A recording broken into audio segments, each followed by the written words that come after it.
Saab vist öelda tere tulemast. Ja ma alustuseks annaks Aet Aderile sõna, et öelda 4 lauset, et miks me siin oleme. Tervist Eesti Arhitektide Liidu poolt. Tegemist on siis järjekorras selles suhtes järjekordse valimisdebatiga, et ka eelnevate valimiste eel on Arhitektide Liit debatte linnaruumi ja elukeskkonna teemal pidanud, sest me peame väga oluliseks seda, et me saaksime rääkida just nendel teemadel. Ja täna meil on olnud juba selja taga väga sisukas päev, et siis linnaarhitekt Irši Tintera vedamisel ja ka Indrek Ranniku võtsid meid vastu Tartu linnavalitsuses. Siin publiku seas on mitmete omavalitsuste linnaplaneerijaid ja arhitekte ja me kõik koos arutasime juba omakeskis Tartu teemadel, millised on Tartu väljakutsed ja kuulsime Tartu praegusest üldplaneeringust. Ja ma arvan, et nüüd ongi väga hea jätk, et kõik siis linnaplaneerimise ja arhitektuurihuvilised veebidel ja siin saalis saavad kuulda, mis on siis praegu reitingute järgi 5 kõige populaarsema erakonna esindaja mõtted. Nii et head kuulamist. Nii, ma siis tutvustan ka tänaseid debateerijaid, kuigi Tartu inimestele kõik on väga hästi teada tuntud. Isamaad esindab Tõnis Lukas, tere Tõnis. Siis on EKRE esinumber neil valimistel Tartus on Merike Lumi, tere. Siis Anneli Ott esindab Keskerakonda. Tere. Raimond Tamm Reformierakonda. Tervitus kõigile. Ja Elo Kiivet on siis praegu valdkonna eest vastutav Tartu abilinnapea, aga neil valimistel siis ikka endiselt sotside siis ridades linnapeakandidaat. Tere! Ja tänases debatis me loomulikult kaasame ka publikut, aga meil on ka 2 spetsialisti, arhitektid Edgar Kaare ja Urmo Mets, nemad jälgivad seda ja meil on 3 teemablokki. Me alustame kesklinnast ja liigume siis nagu ikka, siin juba targalt öeldi, et nagu planeerimisprotsess ikka, et siis äärelinna poole ja vaatame seda valglinnastumise probleemi ka ja lõpuks jõuame siis, mulle tundub, et nende valimiste ühe kõige tulisema debatiteemani ehk liikuvuseni, aga et liikuvus ei võtaks kogu meil seda ruumilise planeerimise juttu oma mahuga enda alla, siis ma arvan, et alustaks just nagu ikkagi sellest kesklinna teemast, et no, ma alustan sellest kesklinna murest, mis on tartlastele tegelikult teada tuntud juba pikka aega, et ülikool oma asutustega on siis ikkagi kuhugi linna serva läinud ja siis aastast aastasse, kui me jälle kokku saame, vaieldakse siis sellel teemal, et kuidas siis elu kesklinna tagasi tuua. Et ma hakkaks Raimond Tamm pihta, et mida siis 4 aasta jooksul on tehtud, et see elu tagasi kesklinna tuleks? Ja tõepoolest see mure Tartu kesklinna pärast on olnud ju aastaid kestev ja mitte ainult sellepärast, et üks osa Tartu Ülikoolist on nüüd liikunud Maarjamõisa väljale, vaid lisaks ka Lõunakeskus on väga vingelt arenenud linnapiiril ja nii edasi. Aga Reformierakonna programm on tegelikult läbi viimaste valimistsüklite kogu aeg just kesklinnale palju tähelepanu pööranud. Et nii ka viimase 4 aasta jooksul, et samamoodi oleme Jõeääri arendanud, on väga vahva trepistik saanud Atlantise kaldapealsel valmis.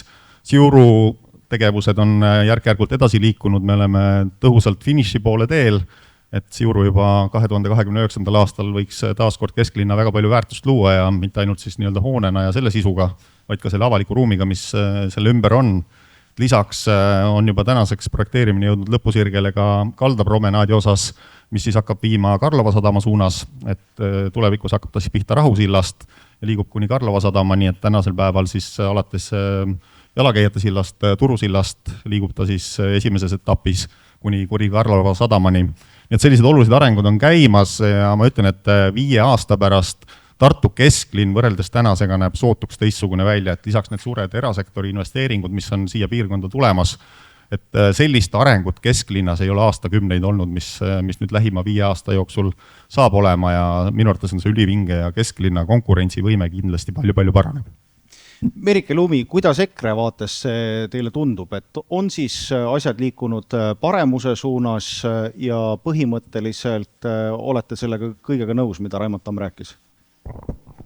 Et asjad ei olegi liikunud. Nad on samasugused nagu 4 aastat tagasi olid.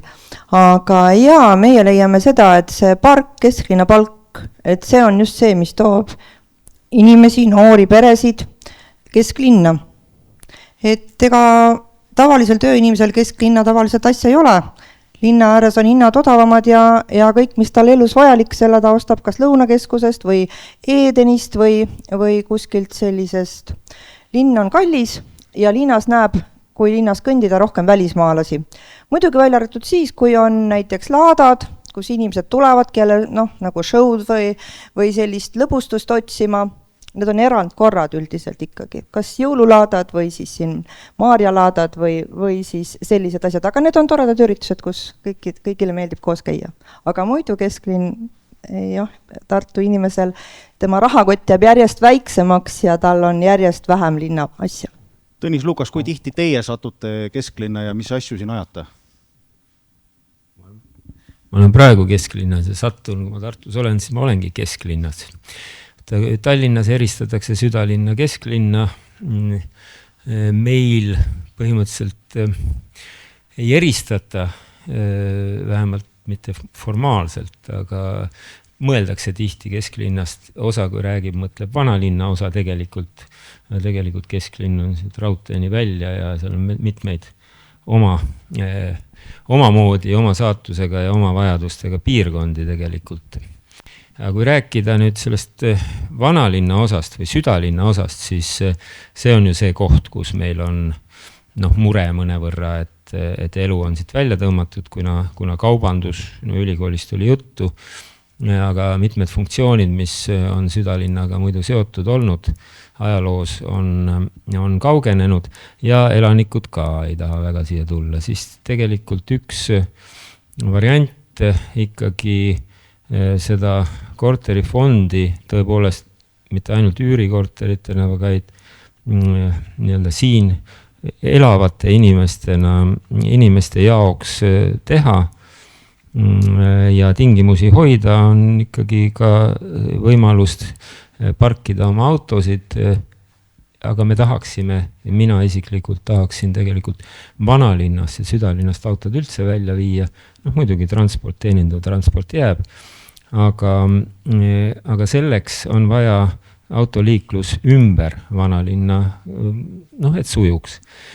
Mida on vaja inimestele, kes elama kolivad või siis ka teenivad leiba kesklinnas ja et nad ei võtaks oma autosid sinna koduõue või siis töökoha õuega, linnavalitsuse liikmed ei peaks parkima nendes üksikutes õuedes, mis meil siin on vaja täiendavat parkimismaja ja erasektoriga koostöös Isamaa kindlasti algatab ammuse plaani realiseerimise jõuliselt. See on siis kellegi jaoks Vanemuise ülemine parkla, tegelikult see parkla, mis on siis praegu raamatukogu ja siis selle Postimehe ja Pangamaja vahel, kus on üks parkimisplats praegu, seal ikkagi mitmekordne parkla, mis võtaks üle 100, üle 150 autot ja see lahendaks paljuski ka kesklinna küsimusi. Alustuseks aru saada, ma küsin ainult ühe täpsustava küsimuse, et te peate silmas, et siis ülikooli tänav tuleks autoliiklusele sulgeda ja kaasa arvatud Toomemägi või te peate silmas ka Vabaduse? Jah, ma tegelikult ülikooli, see tähendab ikkagi Raekoja tagant peaks saama läbi sõita. Millise tänav te siis kinni panete? Seal on, kui te praegu mõtlete, siis on Gildi, Küütri, need on ju praegu mitte laevatatavad, aga sõidetavad tänavad. Ja sealt, kui me räägime kesklinn või vanalinna sulgemisest autodele, see on niikuinii tinglik, ma ütlen veel kord, teenendav transporti võib jääda, aga siis me saame rääkida lisaks Rüütli tänavale ka veel sinna piirkonda jäävad mõne tänava sulgemisest. Aitäh, me tuleme liikuvuse juurde veel. Elo Kiivet, mida siis teie olete abilinnapeana suutnud ära teha, et elu kesklinna tagasi tuleks? väga hea küsimus. Ma jagan Raimondi optimismi ja tahaks öelda, et minule tundub küll, et Tartu linn muutub iga aastaga niimoodi, et need, kes siin kaugemalt tulevad, need iga kord imestavad. Aga lisaks sellele, mis Raimond mainis, ma ühe asja lisaks veel, et tegelikult päris suur samm kesklinna elavdamisele on olnud jõekohvikud. Et need on sellised viimaste aastate kõige suuremad sellised aktivaatorid. Aga minu tegemistest võtsin oma töölauale kohe alguses, kui ma tulin 2,5 aastat tagasi.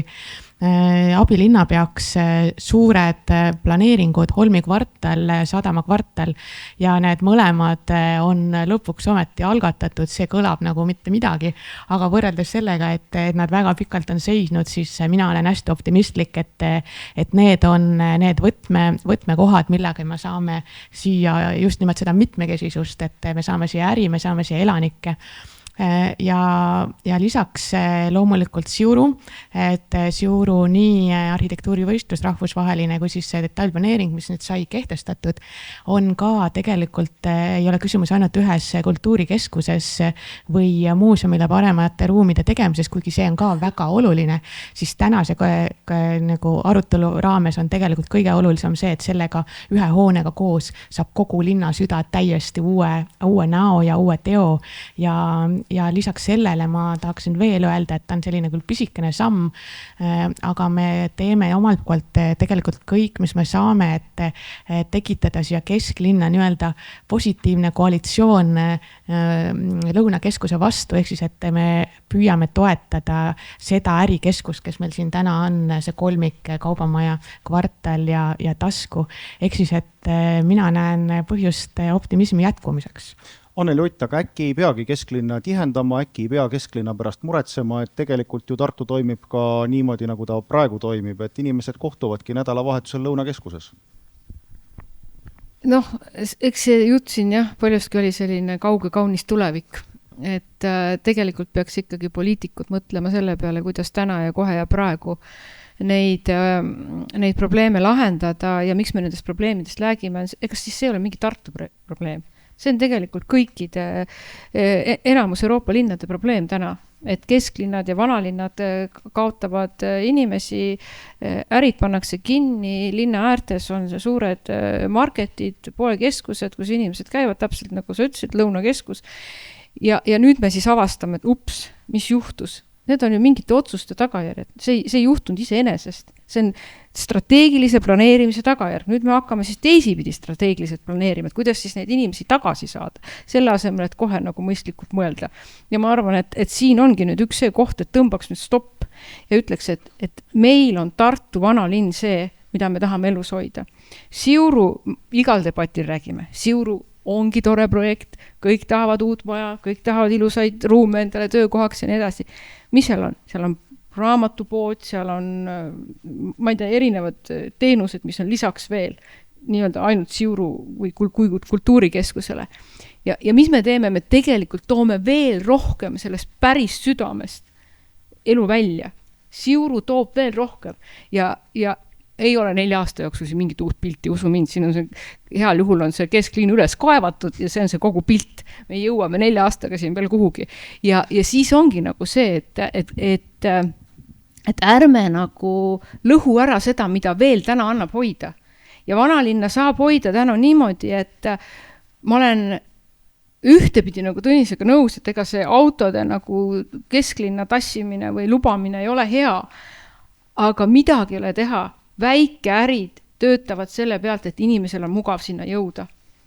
Ja see tuleb ära tõesti nii lahendada, et see parkimine oleks võimalikult mugav. See on esimene asi. Teine on see, et midagi ei ole teha. Linn peab appi tulema nendele äridele, kellel on keerulisem siin teha investeeringuid selleks, et ellu jääda, sest me kõigepealt tahame, et nad siin oleksid, et nad ei paneks neid uksi kinni, et oleks tervik.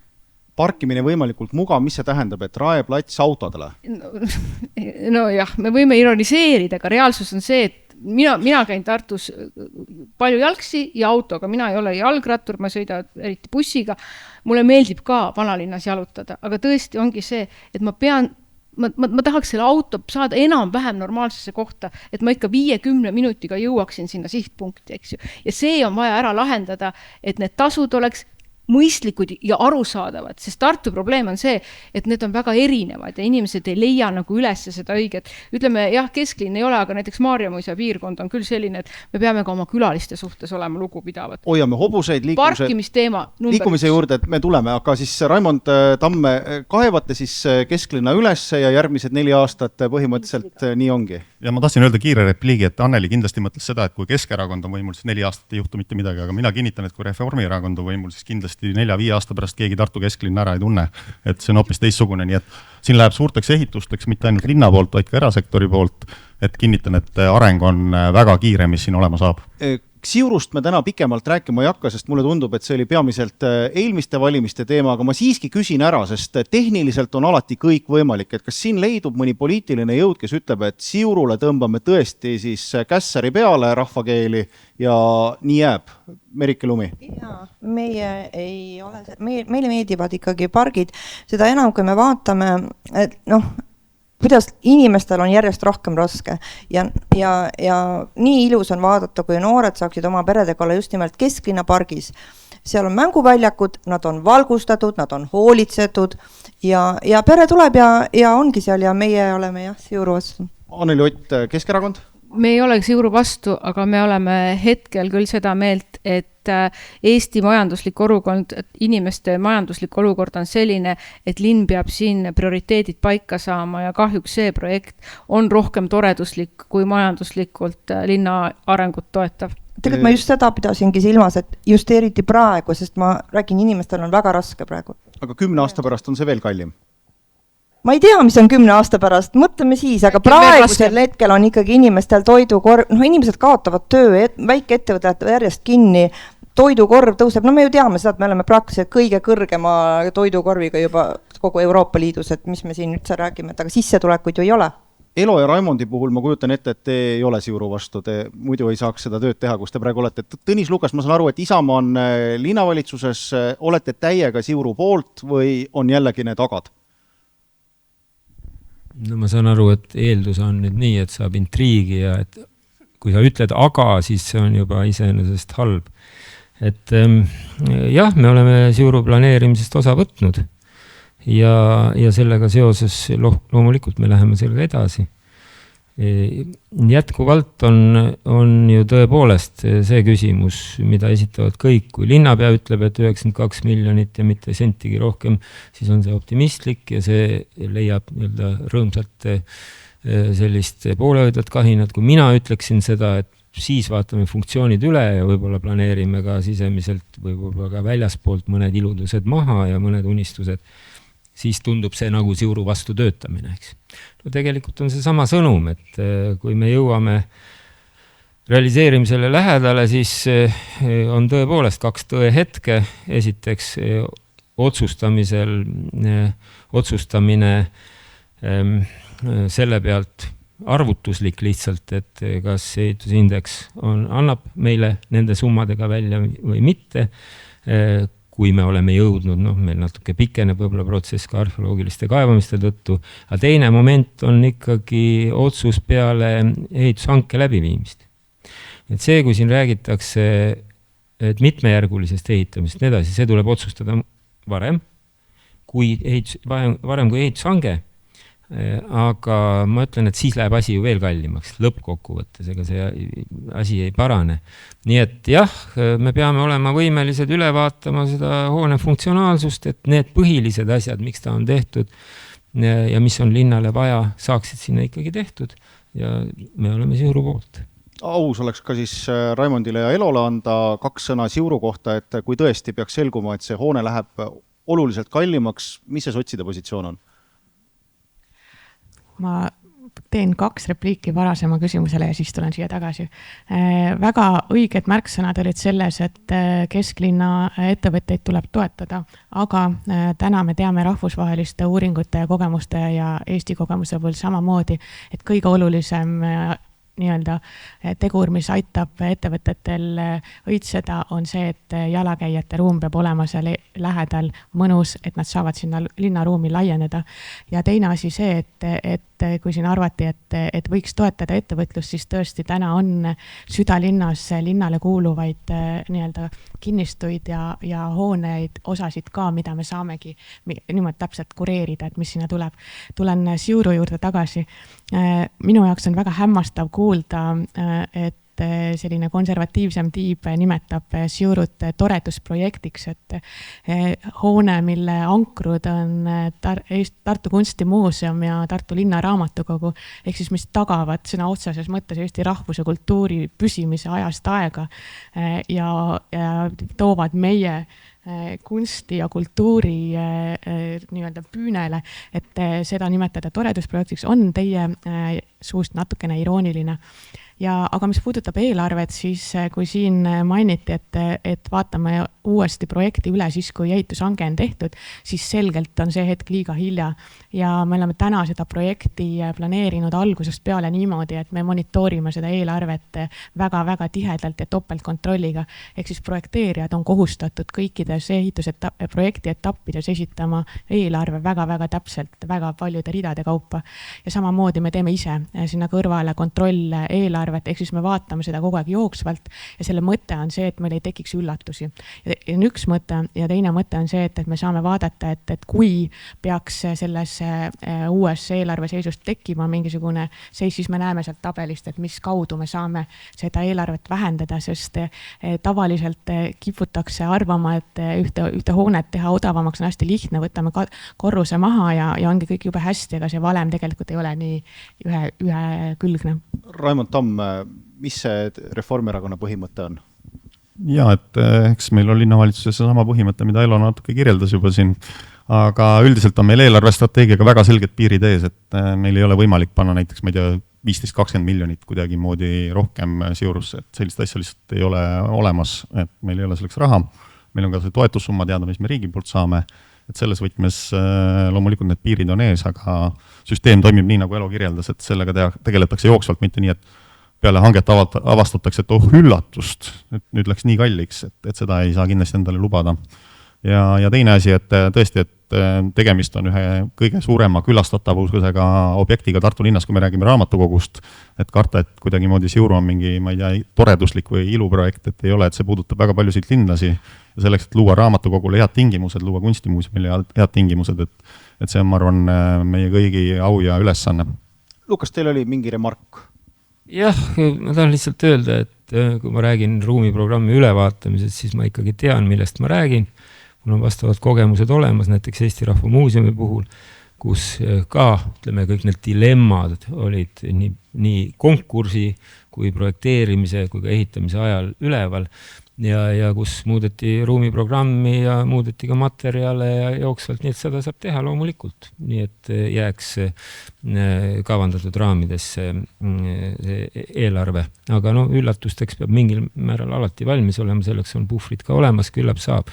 Aga ma ütlen Isamaa seisukoha kesklinna hoonestamise suhtes, et ma kohe tulen laiema pildi juurde, aga Elo Kiivet veel üks repliik, Siuru-teemaline repliik ja siis liigume edasi. Ja, eelarve osas me ei saa ära unustada seda, et täna me oleme olukorras, kus riik toetab seda ehitust 2/3 ulatuses ja see on Tartu linna kõige suurem välisinvesteering. Ehk siis, et kui me ütleme, et me jätame selle kõrvale, teeme seda millalgi hiljem, millalgi üksi, siis see ei ole lihtsalt reaalne. Aga tulevikumuusika ikkagi siin juba ka avaringis said mainitud olulised planeeringualad, endine Katlamaja ala ehk siis Sadamakvartal, Avaturu ümbrus, Holmikvartal. Kas põhimõtteliselt keegi on tänase suuna vastu, et ma ei tea, Keskerakond näiteks vaatab seda, et mis Holmikvartalis planeeritakse, ütlete, et ka need pargid peaks alles jääma või EKRE, ütlete, et see, mis seal vana Katlamaja ümbruses toimub, et ka seal peaks ikkagi jääma nii, nagu on? hakkame siis Anneli Ott teist pihta. Ja, aitäh. Ei, et selles mõttes kindlasti, ütleme ka näiteks Sadamaala ja Emajõeala on ka meil programmis sees, et need peavad olema prioriteedid.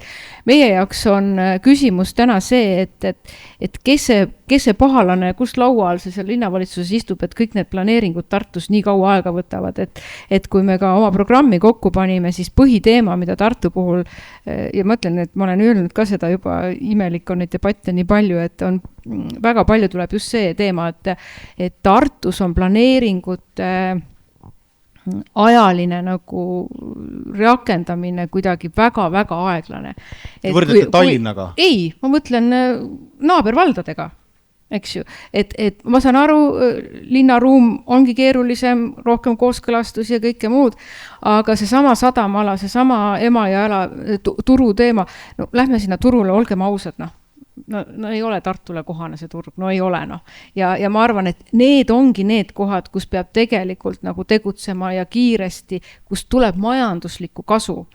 Ma ei ole kultuuri vastu, jumal hoidku, 2 käega poolt. Ma tahan lihtsalt öelda, et kas see on esimene asi, mida täna on vaja Tartus teha. Kas see on see ja nii nagu Tõnis ütles välja, kuskil on see puhver selle hinna jaoks. Ma ei lähen tagasi, sest eksperdid räägivad, kes igapäevaselt toibetavad, eks ju. Nendel on loomulikult rohkem rääkida, aga ma olen ka linnajuhtimisega tegelenud ja nende ehitustega on niimoodi, et sa võid seda eelarvet väga-väga hoida, aga siis, kui juba esimene korrus on ära ehitatud, siis tuleb välja, et mingisugune ups kuskil ja siis on seda puhvrit vaja. Ma küsin, kui suur see puhver on ja sellepärast ongi, me tõmbame teistele arendustele täna pidurit, sest meil on üks prioriteet ja Keskerakond toetab seda Sadamaala, Emajõe arendust ja ei ole nendes parkides selles mõttes kinni, aga lihtsalt ärme pane kõike ühte potti. Just Merike Lumi, pargid, Holmi kvartal, mida EKRE valijad tahavad, kui te räägite nendega, mida nad teilt nõuavad? Et EKRE üldiselt üldse seisab Tartu linna elanike eest ja nende heaolu eest ja nende seab nende prioriteedid kõige tähtsamaks. Et loomulikult meile kõigile inimestele meeldivad ilusad majad, ilusad kultuurihooned, lihtsalt kui palju nad sinna jõuavad. Oskate te tuua näite ilusast majast? No kui te Tartus mõtlete, käite ringi, kus see ilus maja on?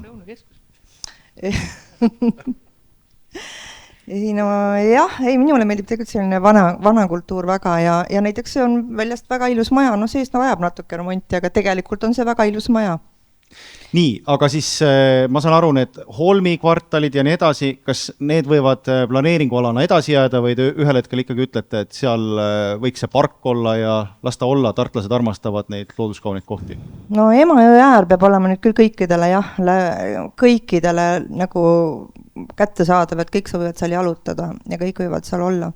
Aga üks koht on Tartus, mis ma ennem ei ütelnud, kuhu tartlased tõesti kesklinna käivad. Ja see on turuhoone. Ja see on tõesti kubiseb rahvast ja ümberringi on seal väga raske parkida.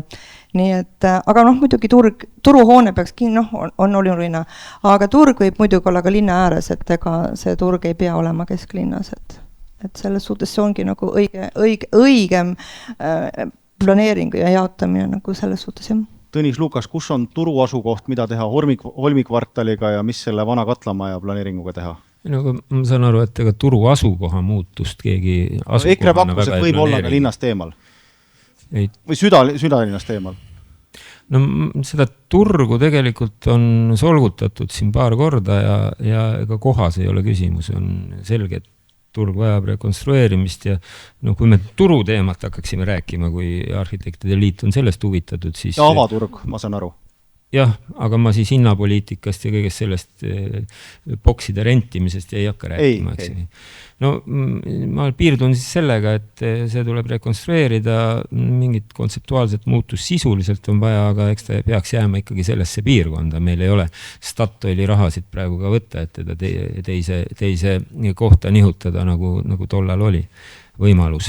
Aga mis puudutab sellest kesklinnast üleüldiselt, siis Isamaa seisukoht on, et kõige paremad linnaplaneerijad ei ole punalendurid, nõukogude pommitajad ja hävitajad, kes selle siis meil 44. aastaks selliseks tegid.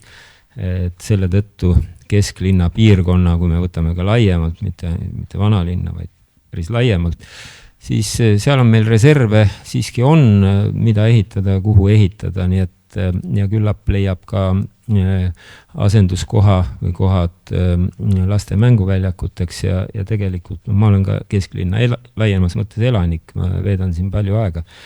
Nii et ma arvan, et seda ressurssi siin sees veel on, et ehitamist ei tasu peljata. Aga teises plaanis on see, et me ei saagi, ütleme siin kontseptuaalselt mõni inimene soovib, et linnas, et ei oleks nagu vahet, nagu nõukogude ajal linna ja maa ühinemine või ühesugune, et linnas tahaks elada nagu maal ja maal tahaks elada nagu linnas, nagu Raadi ümbrus, Eesti Rahva Muuseumi ümbrus on magalaks tehtud. Siis tegelikult see ei ole niimoodi võimalik, et linnas ongi natukene tihedam, planeeringud võtavad kauem aega selle tõttu, et on naabritel midagi ütelda, aga linnas võibki tihendada, võibki hooneid ehitada ja mõnes mõttes on linnas linnaline elukeskkond. Selles mõttes me jõuame ikkagi ka selle parginduse juurde, et missugune ta välja näeb ja ma arvan, et sellist elurikkust, et me matkime nagu maapiirkondi ja parke ja jätame kuskilt niitmata ja nii edasi, see on niisugune väga loosunglik, et seda ei ole vaja linnas niimoodi teha, sellepärast et maad me linna niikuinii ei too ja siin me koolilastele ka kartuli olemasolu ei õpeta, et seda saab õppida kuskil mujal. Nii et selles mõttes võiks ikkagi linn olla linn ja maa olla maa. Elo Kiivet, kui nüüd need samad planeeringualad siin, mis on kõlanud korduvalt, mida te ka ise nimetasite, mis see kõige tundlikum on? Kus te tunnetate, et kui nüüd ühel hetkel inimesed avastavad, et midagi on toimumas, et kus see kisakära hakkab tõusma ja kuidas seda vältida? Väga head küsimus, et kui teaks vastust, oleks meie ruumiloome osakonnas väga mõnus lahe elu. Aga ma arvan, et nendest kõige rohkem saadakse aru ja oodatakse Sadamakvartalit ja kõige sellisem erinevaid arvamusi tekitav koht on ikkagi Holmi, et see sama diskussioon, mis on Siurus, kandub edasi teisele poole jõge, et kui palju me saame ehitada täis neid auke, mis on linna tekkinud ja kui palju me peaksime seda isetekkelist või olude sunnil tekkinud parke seal hoidma. Aga ma ühe asja mõtleksin lisada veel, et parkide ja elurikkuse teema on ka tõesti see, mis on vaieldamatult täna jalgrattateede kõrval kõige kütvam teema. Aga ma ise arvan, et see on hästi hea, et meil on see diskussioon ja ma tahaksin seda ka rõhutada, et kui me räägime elurikkusest, et siis me ei tugine sellise kabinetis minu ega Raimondi sellisele isiklikele tunnetusele või lemmiklilledele, vaid vastupidi, et meil on kaasas Tartu Ülikool ja rahvusvahelised teadlased, kes meid selles osas nõustavad ja annavad nõu. Nüüd ma läksin kaugele, aga siis lühike vastus Holmi kvartal. Raimond Tamm, täpselt sama küsimus, et kuidas teile tundub, et kus siis järgmist parki kaitsma hakatakse? No päevselgelt see on Holmi kvartali planeering, mille puhul need teemad tõusetuvad. Eks meil on ju ridamisi õppetunde, mismoodi ja mis etapis on mõistlik inimesi kaasata ja mis on need teemad, mis tuleb ära selgitada. Mis see teie õppetund on? Kas võimalikult hilja või võimalikult vara? No mida varem, seda varem üldiselt elu näitab, aga selge on ka see, et rahvas ootab konkreetseid vastuseid. Eks need konkreetsed vastused loomulikult selguvad ajapikku, aga me peame selleks valmis olema, et vastata tõesti nendele küsimustele juba algusest peale. Nii nagu mainitud oli, siis meid on arhitektid Edgar Kaare ja Urmo Mets kuulanud. Ma toimetan kohe mikrofoni teieni, et Raimond anna üks mikrofon, et mis need teie tähelepanekud on, et mida veel tuleks uurida, küsida, et see kesklinna pool saaks just selgemaks. Urmo Mets, esindan siis siin arhitektkonna vaadet ja kui kesklinnast rääkida, siis võib-olla lihtsalt teen kokkuvõtlikult toon mõned punktid välja, mis minu meelest on oluline, mis ka üldiselt said läbi käidud siin. Et kesklinna väljakutse kindlasti tänapäeva linnas on see, et me näeme suurt survet valglinnastumisele, elu väljavoolamisele kesklinnast ja niimoodi kindlamalt vanalinnast rääkides siin kindlasti on siis ettevõtluskeskkond, mis vajab järjepidevat edasiarendamist. et palju olen kuulnud, on näiteks IT-ettevõtted, kes vajaksid suuremaid pindu, kui ütleme 60 ruutmeetrisid ja nad ei mahu siia ära, et tuleks aidata kaasa, leida neile neid pindu, et meie kesklinna oleks elavam, mitmekesisem. Teine teema on elanikkond. Vanalinnast on natukene välja voolanud see ja tekiks omanditunne, peremehe tunne, elusam linn, selleks kindlasti on vaja, et vanalinnas oleks rohkem püsielanikke. On hea näha, et täna on ka mõned sellesuunalised arengud. Linn on ise Gildi 8 hoone nii-öelda müünud ära ja sellest saab eluhoone. Raekoja platsi kõrval veel tehakse selliseid rekonstrueerimisprojekte elamuteks, nii et ma arvan, selle suunaga tuleks jätkata, seda võimendada. Ja oluline on kindlasti just mitmekesisus, et hea linn peab olema mitmekesine, et vaadata, et meil oleks kõiksugu teenuseid ja ärilisi tegevusi nii päeval kui öösel kesklinnas pakkuda.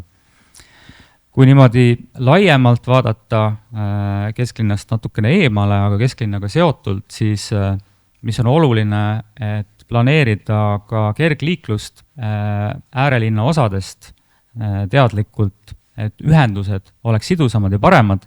See on ka üks osa sellest, et kesklinn saab olla paremini kasutatav ja loomulikult see välja öeldud tihendamine, mis ka on ju oluline võti, et siis selle valglinnastumise survele kuidagi vastata. Ja ma ise nii-öelda tegevarhitektina näen ka, et mida saaks optimeerida on planeerimisprotsesside sujuvus ja kiirus. Et meil mõned arengud kesklinnas on väga pikka aega kaardil olnud, aga kahjuks liiguvad liiga aeglaselt. Aitäh. Mina olen Edgar Kaare, maastikuarhitekt ja mina küsiks kõigilt täna, et mis teeb pargist pargi.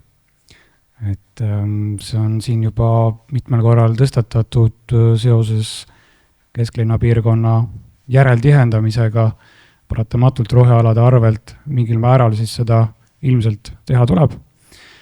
Ja küllap pargi juures, et see pargi mõõtu välja annaks, on ka selle ruumikus, pindala. Üks oluline näite, arusaadav. Kui võtame näiteks Jõuru näite, siis see hoone kompleks võtab sellest tänasest rohealast heakese tüki ära.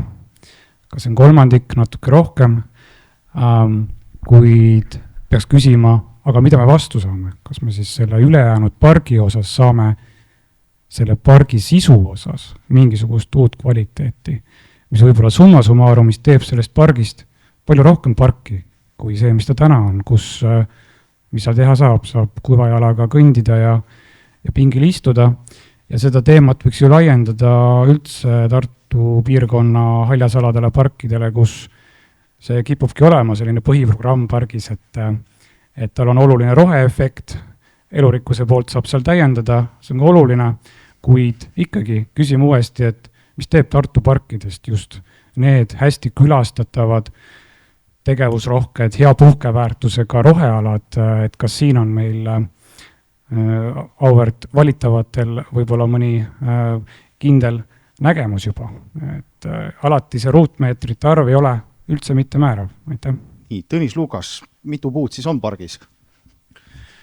No, ma arvan, et parkideks, pargiliste kooslustena me kirjeldame mõnikord liiga väikeseid alasid. Nimetame neid parkideks kõiki.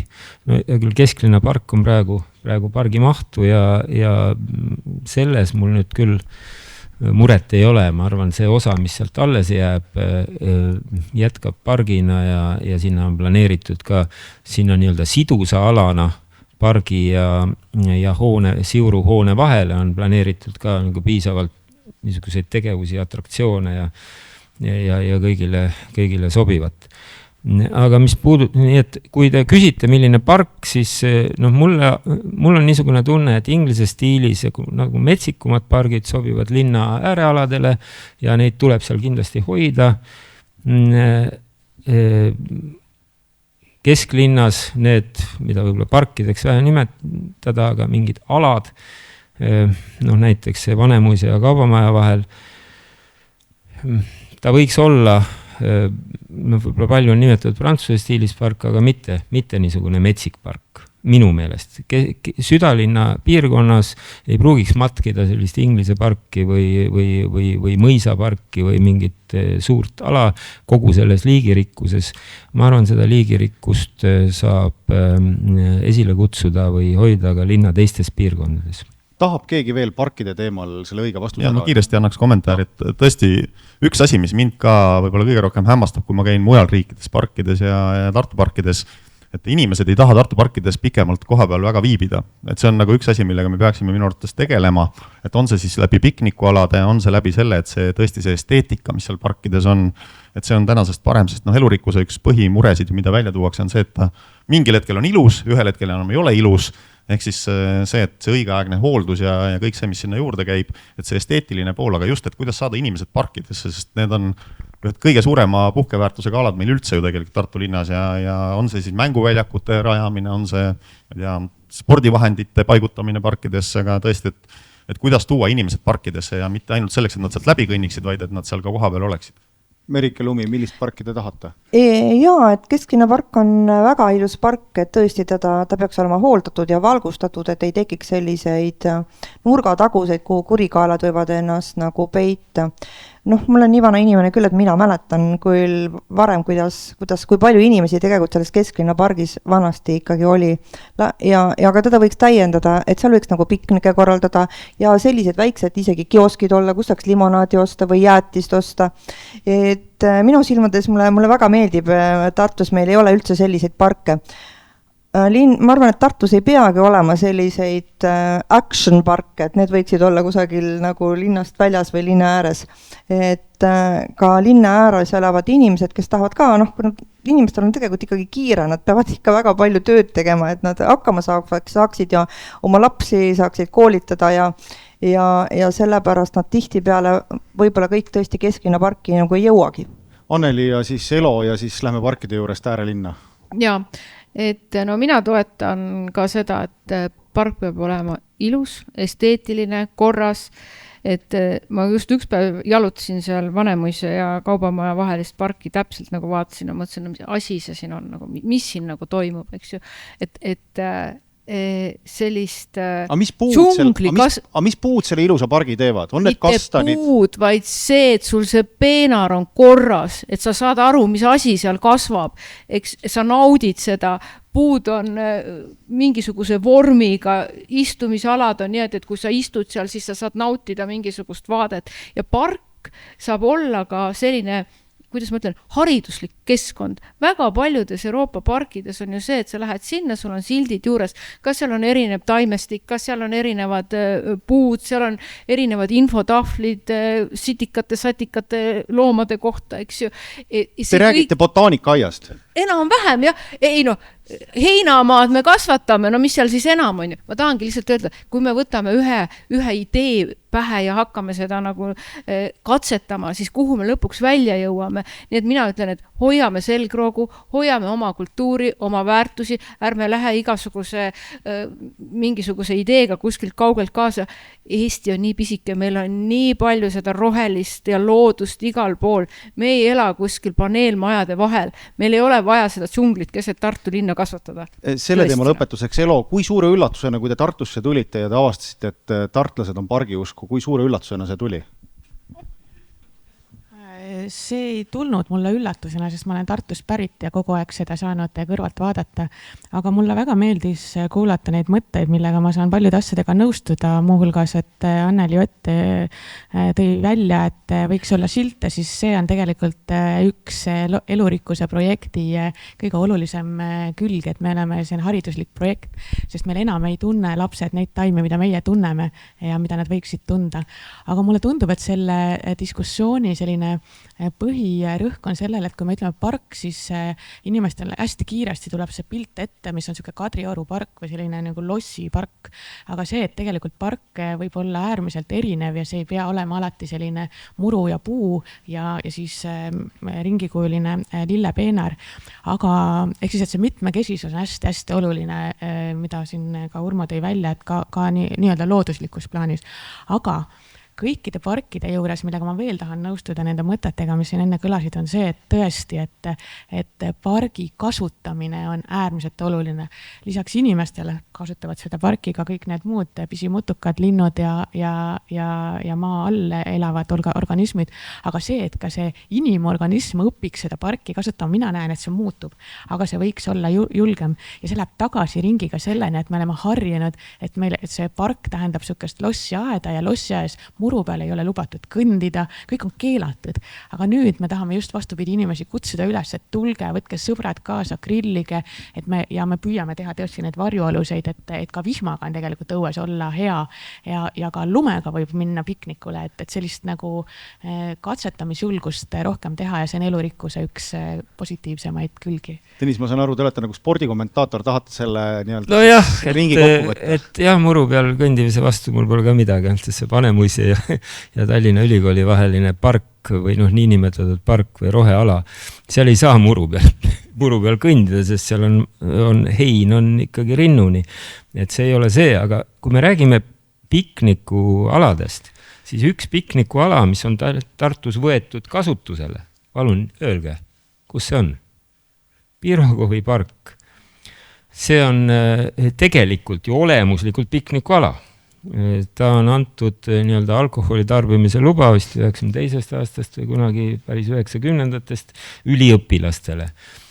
Mis seal on natuke probleem on see, et näiteks saksakeelsed giidituurid ei julge sinna enam minna, sest seal on ikkagi, seal ei ole väga üliõpilased, stammkunded. Kes seal on? Vanasti olid seal Adolf Hitleri austajad. Ma ei tea, seal on igasugust seltskonda, aga kes saksa keelt kuuldes hakkavad ütlema mingeid sobimatuid fraase ja see on tegelikult, ütleme, seal on mingeid korra probleeme, aga ma tahan öelda, et see on piknikuala, mis on kasutusele võetud ja kus noored tihedalt käivad, nii et Tartu kesklinnas selliseid on.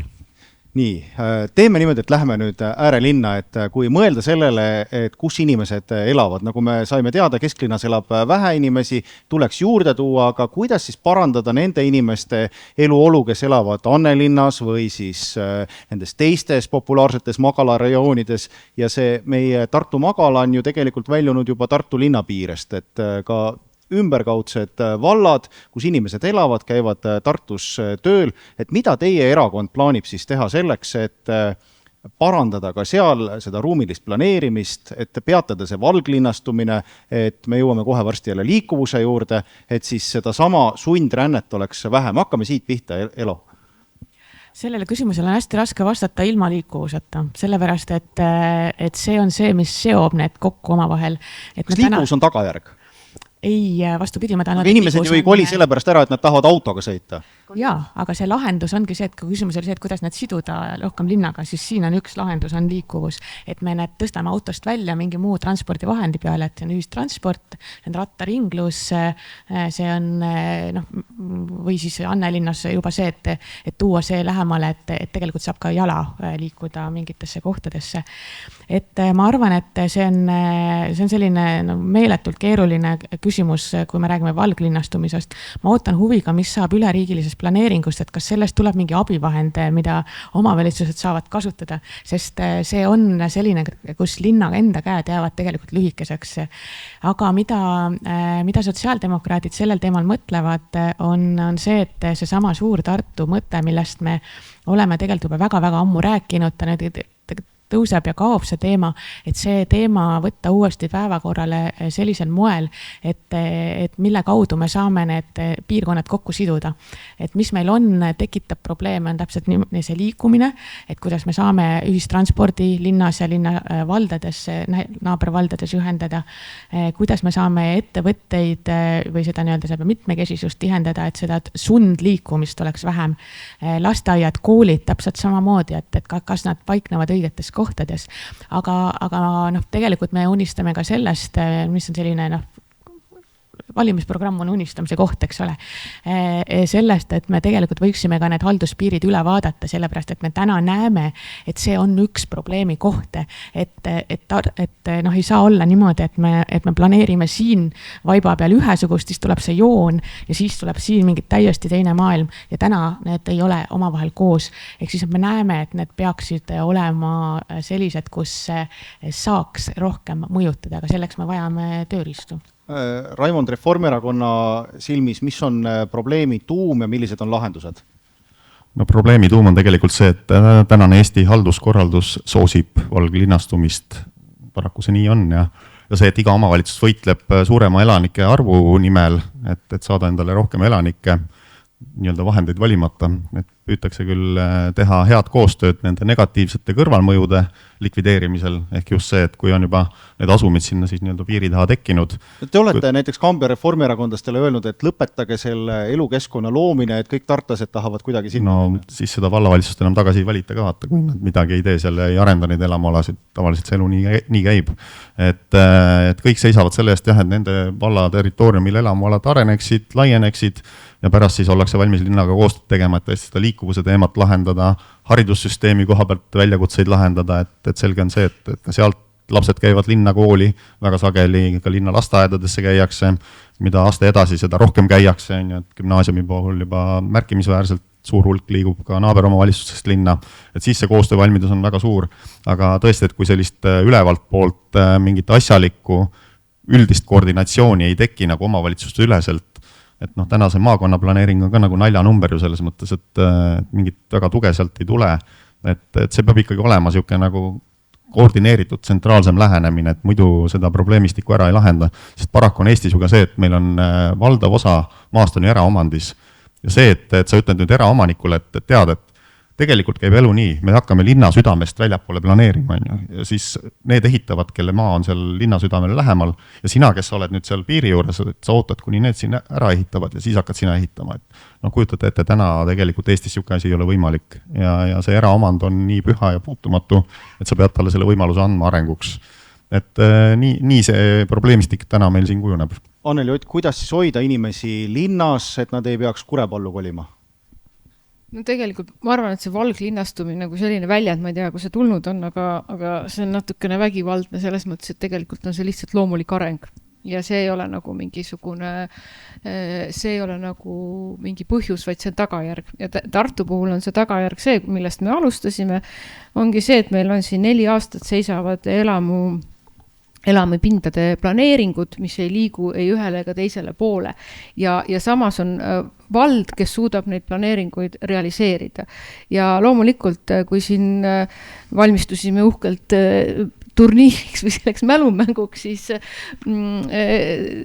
oli meil siuke tutvustav loeng, kus oli väga huvitav kuulata seda, kuidas Tartu elas 20-ndatel ja seal oli pilt selline, et 41% elamispindadest olid kööktoad. Et ilmselgelt me elame teisel ajastul, mis tähendab seda, et kui te räägite Annelinnast, siis ka need inimesed otsivad täna uut väljundit, eks uusi tingimusi, kas seal on see, et ei taheta enam kortermajas elada, kas see tähendab seda, et need naabrid võib-olla ei ole nii vaiksed, kui eeldakse ja nii edasi, järjest otsitakse, aga kui linn ei tule nende uute võimaluste pakkumisega kaasa, siis loomulikult inimesed otsivad seda kuskilt mujalt ja täpselt, nüüd me jõuamegi selleni, nagu Elo alustas liikuvusega ja siin on Keskerakonnal väga selge seisukoht. Me ei saa hakata tegelema sellega, et me hakkame kedagi vägisi pookima Tartu linna külge, vaid Tartu linn peab olema oma teenuste pakkumiselt nii hea, et siia tahetakse tulla ja selleks on tasuta ühistransport ja selleks on tasuta lasteaed, mis on 2 asja, mida on võimalik Tartus teha just tänu sellele, et on see nii-öelda valglinnastumine ja tegelikult inimesed oleks sama hästi nõus ka Tartus elama. Merike Lumi, on siis Tartut nii halvasti valitsetud, et inimesed ei taha siin elada, küll aga tahavad töötada? Kõigepealt ma ütleksin seda, et Tartu on ju laienenud Tähtvere valda. Et terve Pika valla on ta endale alla võtnud. Selle asemelt laieneda ümbert ringi, mis oleks tõesti nagu normaalne, et linn peabki laienema seespoolt väljapoole. Ja miks siis mitte ka Kurepallu poole laieneda, kui on juba Tähtvere poole laienetud.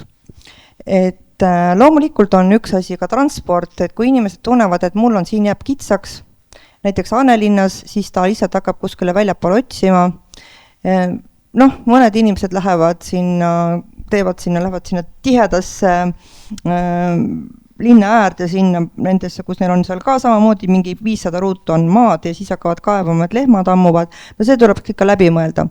Aga minul ei ole selle vastu küll mitte midagi, aga mis puutub nüüd transpordi, ühistransporti, siis ma mäletan 2003. aastal hakkas see jutt peale, et nüüd tuleb Tartu linna ümber ühistransport Kurepalust ja Kõrvekülast ja igalt poolt, aga see siiamaani pole seda ellu viidud, et see on kuidagi, sellega võiks tegeleda küll, jah. Nii, Tõnis Lukas, teie tähelepanekud, lahendused ja probleemi sõnastus? Nojah, kui ma vaatan neid valimislubadusi kõigilt meilt või ütleme neid eesmärke ja unistusi, siis ma usun, et see raha läheb ikka kõik ära, et tasuta lasteaiale ja tasuta ühistranspordile ei jätku. Et küllalt finantsiliselt me ei ole selleks niimoodi võimelised. Mis puudutab valglinnastumisse, siis sellel terminil see termin tuleneb justkui nii-öelda linna keskel linnast välja valgumisest, aga tegelikult on sellel fenomenil 2 osa.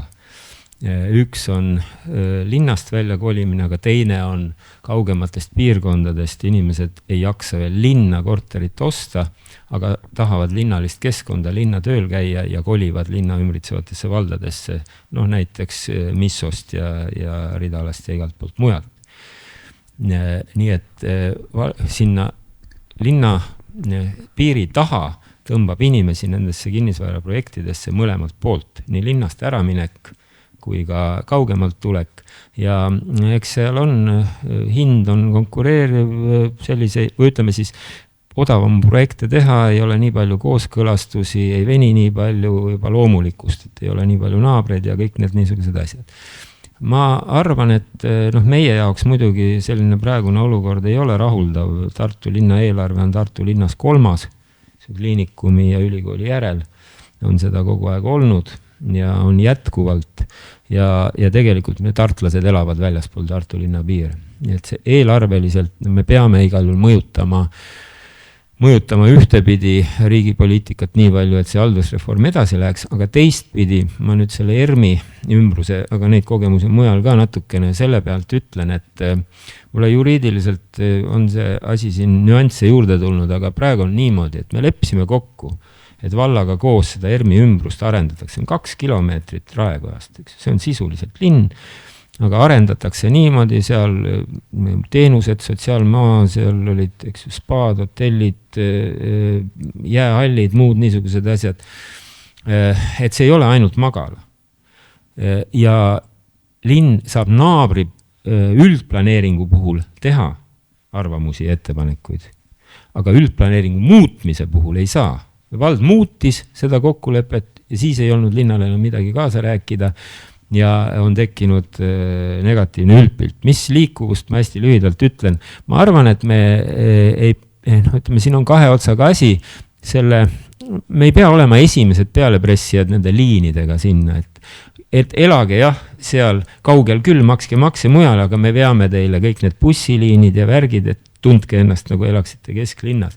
Sellisel juhul me maksumaksjad kunagi tagasi ei saa. Muidugi tuleb siin arendada ruttu ka korterimajandust.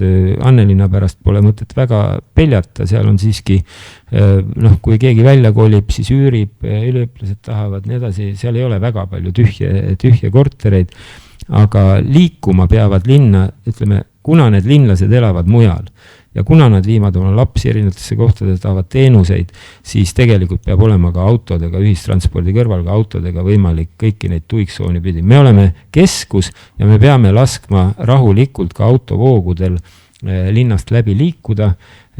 Praegu, kui me ei saa neid suunata need magistraale pidi Põhja ringteelt uue sillaga ja nii edasi väga eemale. Aga kui võtta need uued elurajoonide planeerimised, Ilmatsalu kanti, Tartu vald planeerib, Haaslava, Kambja näevad samuti ette uusi elurajoone, alanud on uus Tähtvere planeerimine siin samas Tartu külje all, Tartu linna nii-öelda maa siis.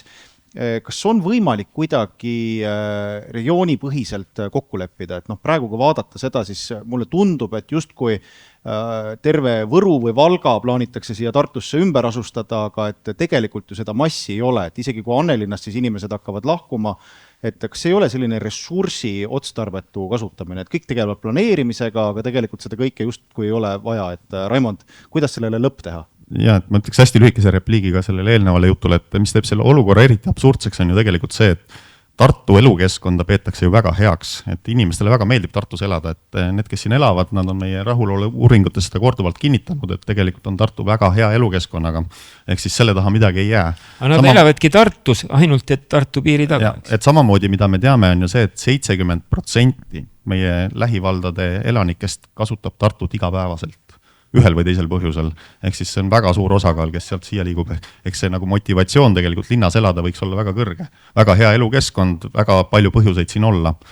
Mis on oluline siin nagu ära nimetada, et kui me võrdleme näiteks Ilmatsalu arengut kuskil Kambja vallas toimuva arenguga, siis suur erinevus on see, et kõik see teenustaseme kujundamine on Ilmatsalu puhul Tartu linna enda kontrolli all. Ehk siis meie saame kavandada, kui me sinna mingit elamuarendust kavandame, samamoodi ka kõik seonduvad teenused, mis sellega kaasnevad. Et me ei pea küsima üheltki teiselt omavalitsuselt luba, see on kõik Tartu linn. Me saame seda kõike ise teha. Et kui ta on kuskil teises omavalitsuses, siis kohe need suusad lähevad seal nii mõneski mõttes risti, kuidas see rahade jagunemine täpselt on, kuidas seda taristut infrat kõike kavandada. Et see on oluliselt keerulisem, et ma arvan, et selle võrraga see haldusreform ikkagi, kui ta isegi tekitab mingid satelliit, mingisugused linnaosad siia või sinna, siis on ikkagi parem nähtus võrreldes selle valglinnastumisega, mis meil nagu siiamaani on olnud. Aga tõesti, et kõik need uued elamualad, mis Tartusse on kavandatud, et see võib kõlada müstiliselt, et tegelikult Tartus ju kinnisvara arendus kogu aeg toimub, aga elanike arv ei kasva. Et mis siis nagu tegelikult juhtub? Et okei, et ühe osa sellest võib panna sinna, et inimesed võtavad rohkem eluruumi endale, et ruutmeetreid elaniku kohta on rohkem, see on kindlasti üks osa nagu sellest. Kindlasti mingi osa on ka see, et meil on järjest rohkem näiteks külaliskortereid, kus nii-öelda hotellimajutuse asemel kasutataksegi võimalust külaliskorterites peatuda, et see võtab ka mingi osa. Aga ma ütlen selgelt, et tegelikult neid inimesi, kes Tartus üürivad pinda ja nad ei ole tegelikult Tartu elanikud, ka nende arv kogu aeg kasvab. Ehk siis need inimesed, kes reaalselt Tartus peatuvad pikemaajaliselt, neid on oluliselt rohkem, kui neid oli varem ja see näitab, et see Tartu mõju ja ka võib-olla selline regiooni keskusena toimimine ongi toimunud ja see ongi väga õige. Et nii peabki olema, aga lihtsalt kuna tulu tuleb läbi tulumaksu ja inimesed ei ole Tartusse sisse kirjutatud, siis see teeb linna jaoks selle väljakutse nagu suureks. Merike Lumi, aga äkki siis peakski tänane olukord jätkuma, et parim võitku, inimesed hääletavad jalgadega, elavad kus tahavad, nagu vabas riigis ikka? No tähendab, ma olen kokku puutunud väga paljude inimestega, kes ostavadki endale ühetoolise korteri Annelinna selle jaoks, et nende lapsed saaksid Tartus koolis käia, aga elavad nad muidugi linnast väljas, sellepärast, et seal on palju mugavam elada. Ja siis EKRE räägib, kui halb on elu. Mis mõttes halb elu? Inimestel korter Annelinnas ja elavad... on EKRE rääkinud, et elu on halb, EKRE on rääkinud, et ärge muutke elu halvaks. Eestis on ikkagi väga hea elada. No muidugi on inimesi, kes muidugi võiks parem olla ja muidugi lähevad ka noored Eestist minema. Ja aga Tartu on ikkagi kõige parem linn, ega mul muud öelda ei ole. Et mina olen siin eluaeg olnud ja minule siin muidugi meeldib. Aga jah, et... see, et Annelinn ei jää kunagi tühjaks. Annelinnas me oleme ikkagi ülikooli linn ja meil on nii palju koole, et seal on alati noored, kes tulevad siin elama, kes pole nii jõukad, et see on täiesti normaalne. Ja linnast välja, no midagi pole teha, linn peabki laienema. Anneli Ott, et on see paratamatus või on tarvis siis lähivaldadega mingisugust kokkulepet ikkagi, et me ei raiskaks avalikku planeerimisressurssi selle peale, mida kõike ei saa teha? Ja siin tuli nagu päris huvitav selline dilemma välja, et Tartu on väga hea koht elamiseks, aga millegipärast inimesed ei taha elada, et milleks kolivad Tartust välja. Et järelikult midagi on ikkagi valesti ja tegelikult ma arvan, et üks aspekt, mida me peaksime siin vaatama, on see, et Tartu on tõesti üliõpilaslinn, siia tulevad inimesed, me teame, me oleme arutanud seda, kuidas tullakse juba gümnaasiumisse noored ja tegelikult eluaseme probleem on väga suur. Juba gümnaasiumiastmes ja ka üliõpilastel. Ja täna ma ei taha ühelgi debatil küll küsida noorte käest, ma tean, et see küsimus on väga nagu keeruline vastata, kui õpetajad vaatavad või avalikkus, aga väga paljud meie noored mõtlevad täna Eestist ära minekule. Väga-väga paljud, just gümnaasiumis ja ülikooli astmes.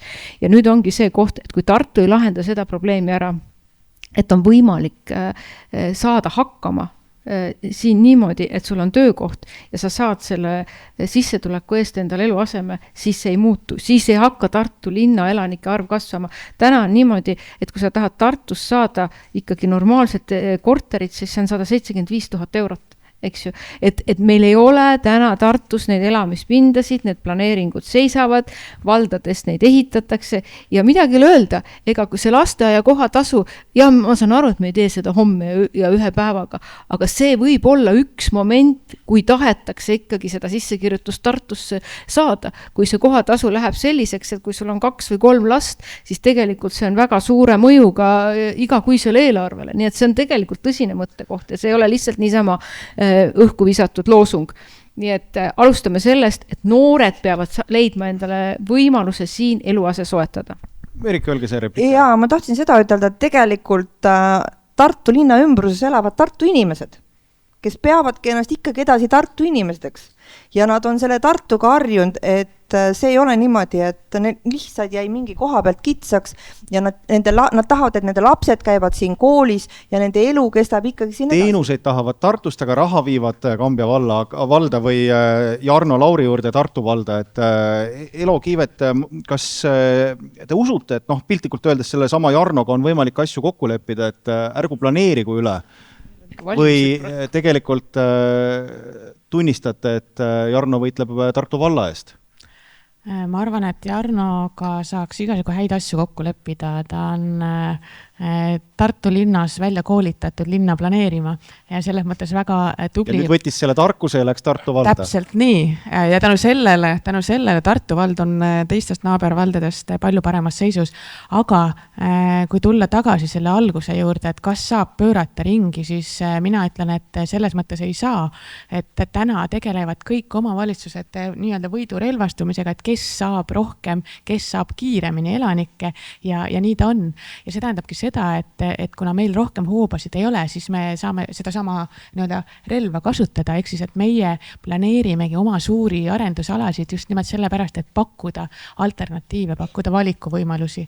Ja kui küsida, et kas see Ilmatsalu või siis Uus Tähtvere, et kas need on siis ka valglinnastumine, siis ei ole, sellepärast, et need on linnaga seotud, nad on täpselt selle nabanööriga, et see, mis on liikuvus, ühistransport ja selle samade teenuste mustritega. Aga oluline on täpselt see, et meil on Tartu linnas tegelikult need arengusalasid on, mida me juba täna võtame nüüd kasutusse, kus saab pakkuda erinevat sorti elamuid.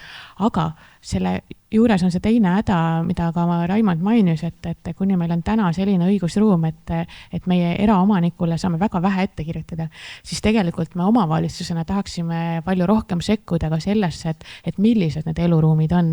Sest et täna ma tean väga palju inimesi, kes elaksid hea meelega Tartus, aga perekortereid ei ole Tartus piisavalt.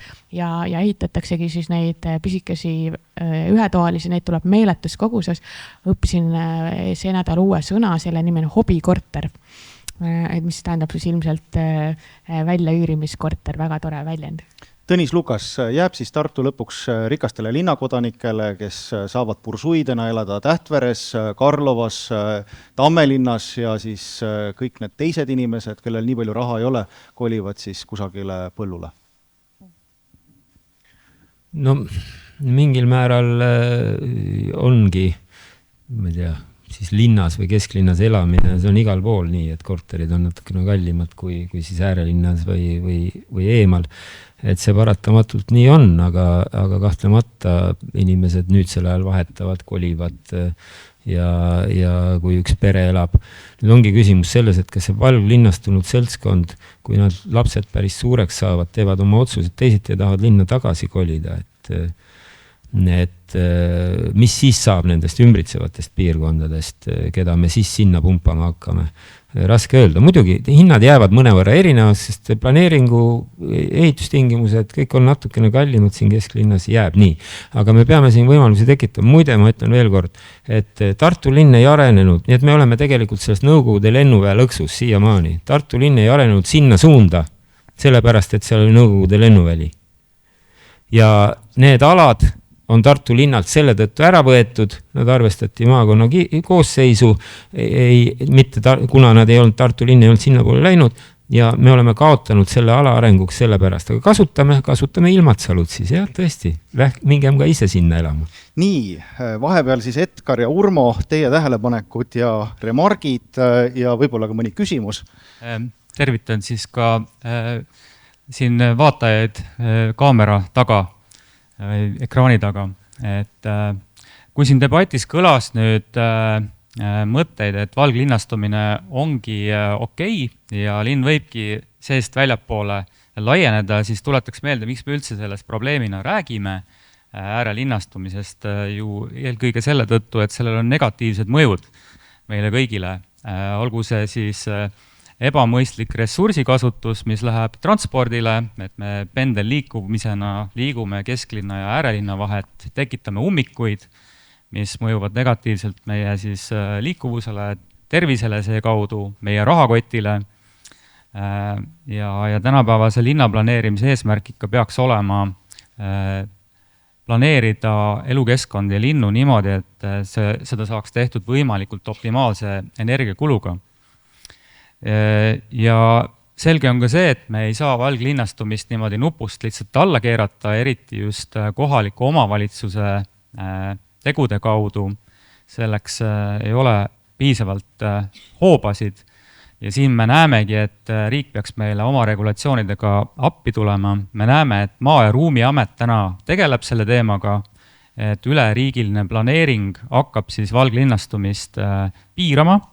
Aga see kõik on pikk protsess ja selle jõustamine võtab aega aastaid, kui mitte aastakümneid. Ja seetõttu ma näen, et kohalikul tasandil siiski tuleks ka midagi teha ja midagi saaks teha. Võtame kas või meie naaberriikide näited Soome ja Helsingi, kus on tehtud siis kohaliku omavalitsuse piiride üleseid planeeringuid, et panna siis paremini ja terviklikumalt tööle maakasutust, elamuehitust, transporti ühest kohalikust omavalitsusest teise. Ja ma tahakski küsida nüüd teilt, et kas te näete, et Tartu oleks ka valmis selliseid samme tegema, koostama näiteks teemaplaneeringut koos kohaliku omavalitsusega mõnel nendel teemadel, et tekitada siis paremat, sujuvamat ühendust, koordineeritumat elamuehitust ja nii edasi? Kohe tuleme, aga võtame sealt teised tähelepanekud ka veel. Ja aitäh. Kuna liikuvus tuleb nagu vägivaldselt sisse, pidi viimane plokk olema, aga käib igast teemast läbi, siis ma võib-olla sellega käsikäes tõstataks ka küsimuse, et millist elukeskkonda me siis oma koduümbrusest ikkagi ootame, et meil käibki selline KOV-ide vaheline elukeskkonna ralli, et kes suudab paremat pakkuda, sinna võikski ju elama minna, et Tartul selles mõttes võiks ju olla ümberkaudsete valdadega võrreldes ressurssi rohkem investeerida just nimelt elukeskkonna kvaliteeti ja üldine teadmine on ka olemas, et 1 euro investeeringut elukeskkonda, kas see on Haljasala park, hästi toimib tänavaruum, mis asi see hästi toimib tänavaruumas on muidugi omati teema, aga et see annab 5 eurot vähemalt siis pikast plaanis tagasi just inimeste kaudu, kes siis seda oskavad hinnata ja seda kasutavad ja siin siis oma juuri kasvatavad, nii et investeeringut väärt, võtke julgelt elukeskkonna kvaliteedi nimel palju laenu. Ja sest see toob tagasi, eks ole. Ja nüüd seda sidudest natukene uuesti siis teise nurga alt ka liikuvuse ja transpordiga. Me teame seda, et Tartu linna elukeskkonna üks suur pidur on liiklusmüra ja see tuleb otseselt meie liikuvuse korraldusest, et meil on Haljasaladele tänavate poolt vahetult kandumas pidevalt 60-70 detsibelli. Üle 40 detsibelli ei tohiks ükski pargiruum olla. See on selline meeldiv tuul ja linnulaul. ja seejuures saame liikuvuse kaudu seda ju lahendada, et toome kiiruse 50-30, saame 2 korda rahulikuma linnakeskkonna seal, kaotades kilomeetri kohta vaid 30 sekundit, et see on üks näide, eks. Nii et jah, see oleks võib-olla ka küsimus, et mismoodi me elukeskkonda parandame, kus me peame silmas siis ka liikuvuse korraldust omakorda. Nii, koostöö ja liikuvuse sissejuhatus juba on tehtud siin, aitäh teile, et ma ei tea, kust otsast me hakkame pihta, et ma saan aru, et me jõuame nüüd liikuvuse juurde, aga teie nii-öelda kiired vastused, teeme lühidalt. Kiire ja põhjalik vastus esimesele küsimusele, et jaa, absoluutselt Tartu linn on valmis vedama piiriüleseid koostööprojekte, me juba täna teeme seda, et meil on olemas Tartu omavalitsuste liit, kus me oleme siis üsna sellises doonorpositsioonis ja praegu siis hakkamegi koostama säästva linnaliikuvuse kava kogu Tartu maakonnale. Nii et valmisolek on olemas, võimekus on olemas ja leiame raha ka, kuigi sellega on kõige keerulisem. Nii, Merike, Anneli. Ja, tähendab, mina loodan seda, et see valglinnastumise lõpetamine toimub vähemalt 100 aasta pärast ja eriti kindlasti... Mis siis 100 aasta pärast juhtub? Et ta toimuks varem, ma ei tea, 100, et see võtaks ikka võimalikult palju aega, sellepärast, et ma ikka väga soovin, et inimesed saaksid elada seal, kus nad tahavad, ega nad ei lähe siit linnast ikkagi minema sellepärast, et paljud otsivad lihtsalt turvalisust ja eestlane tegelikult on ikkagi küllaltki individuaalne, ta ei talu enda kõrval, väga paljud ei talu enda kõrval, väga niimoodi nad tahavad ise elada, ise oma kodus, ise oma perega. Me teame, kui hajaasustatud on üldse Eestimaa, eks ole, ja kui nad tulevadki inimesed kusagilt Setumaalt või Põlvamaalt või tulevad siia meie kanti elama, siis ega nad ei tule siia sellepärast, et nad tahaksid oma kodust ära tulla, nad tulevad ikka sellepärast, et nad on sunnitud, neil on seal elu keeruliseks läinud. Te räägite linnapea Klaasist. Tema tuli Räpinast. Jah, täpselt ma tean. Tõnis Lukas. Koostöö. Õige, Anneli Ott oli vahepeal ja siis on Tõnis Lukas. Anneli, jah? Tänan. Kõigepealt mina tahan seda öelda, et me kindlasti ei tohiks inimeste liikumisvabadust kuidagi piirata. Et inimesed peavad ikkagi saama liikuda täpselt nii, nagu nad soovivad. Iga pere on erinev, iga inimese vajadused on erinevad ja see, et me hakkame kedagi kuskile vägisi suunama või tekitama mingit olukorda, kus tal on lihtsalt ebamugav kasutada selliseid võimalusi, mis on tema pere jaoks kõige mõistlikumad, et seda ei tohi teha. Siin peab olema nii palju tarkust, et me ei lähe mingisuguste moevooludega kaasa, täpselt samamoodi tundub mulle, et väga salapäraselt hakkab tekkima see 30-40 kiiruse piirangu teema, et ühes linnast, et kuidagi kuskilt tuleb see üks idee ja siis järsku on see igal pool probleemiks. Mina seda ei toeta, ma arvan, et peab olema lahendatud ikkagi niimoodi need asjad, et inimesed jõuaksid mõistliku kiirusega ühest kohast teise ja see tossutamine, seismine, kogu selle rütmi aeglustamine ei ole kindlasti nagu see põhiprobleem, millega me peaksime täna tohutult tegelema, et meil on palju tõsisemaid probleeme ja ühe asja mainin veel ära, kui me räägime sellest, et linnal ei ole raha ja me ei saa inimesi toetada, siis Annelinna probleem, miks kolitakse ära, on see, et need kortermajad on ehitatud ajal tõesti, kui inimesed sõitsidki bussiga ja võib-olla trepikoja peal oli 1-2 autot, siis täna on see, et igas peres on vähemalt auto. Ja kui ei ole lahendatud ära parkimiskohtade probleem lihtsalt ja loogiliselt, vaid et öeldaksegi, et see on selle maja teema, siin on linna haljasala, siin on kõnnitee, siia ei saa, see on ka linna probleem ja siis ongi, kui inimesed täna ei saa oma autot normaalselt parkida, siis nad kolivad minema. Öelge ära siis see, et kuidas te selle lahendate seal, kus te seda maad juurde saate? No eks ma lähen ja mõõdan siin kuskilt, aga no ei ole niimoodi, et peab see peenar seal olema ja sinna ei saa seda 3 autot juurde panna, peab saama, sest et see inimene kolib muidu sealt ära. Aga võib-olla mõni teine kolib ära mõni tahab ära kolida sellepärast, et temale meeldikski see tulbipeenar. Ei no seda tulbi saad potti ka panna. Aga autot ei saa potti panna. Ei saa, jah. Tõnis Lukas, me jõuame kohe liikuvuse juurde, see koostöö teema ja siis see 30 ja 50 ja mis iganes. Ja eelmiste valimiste järel, see oli siis ka põhiline teema ikkagi, kust võtta see tulubaas ja kuidas seda koostööd teha.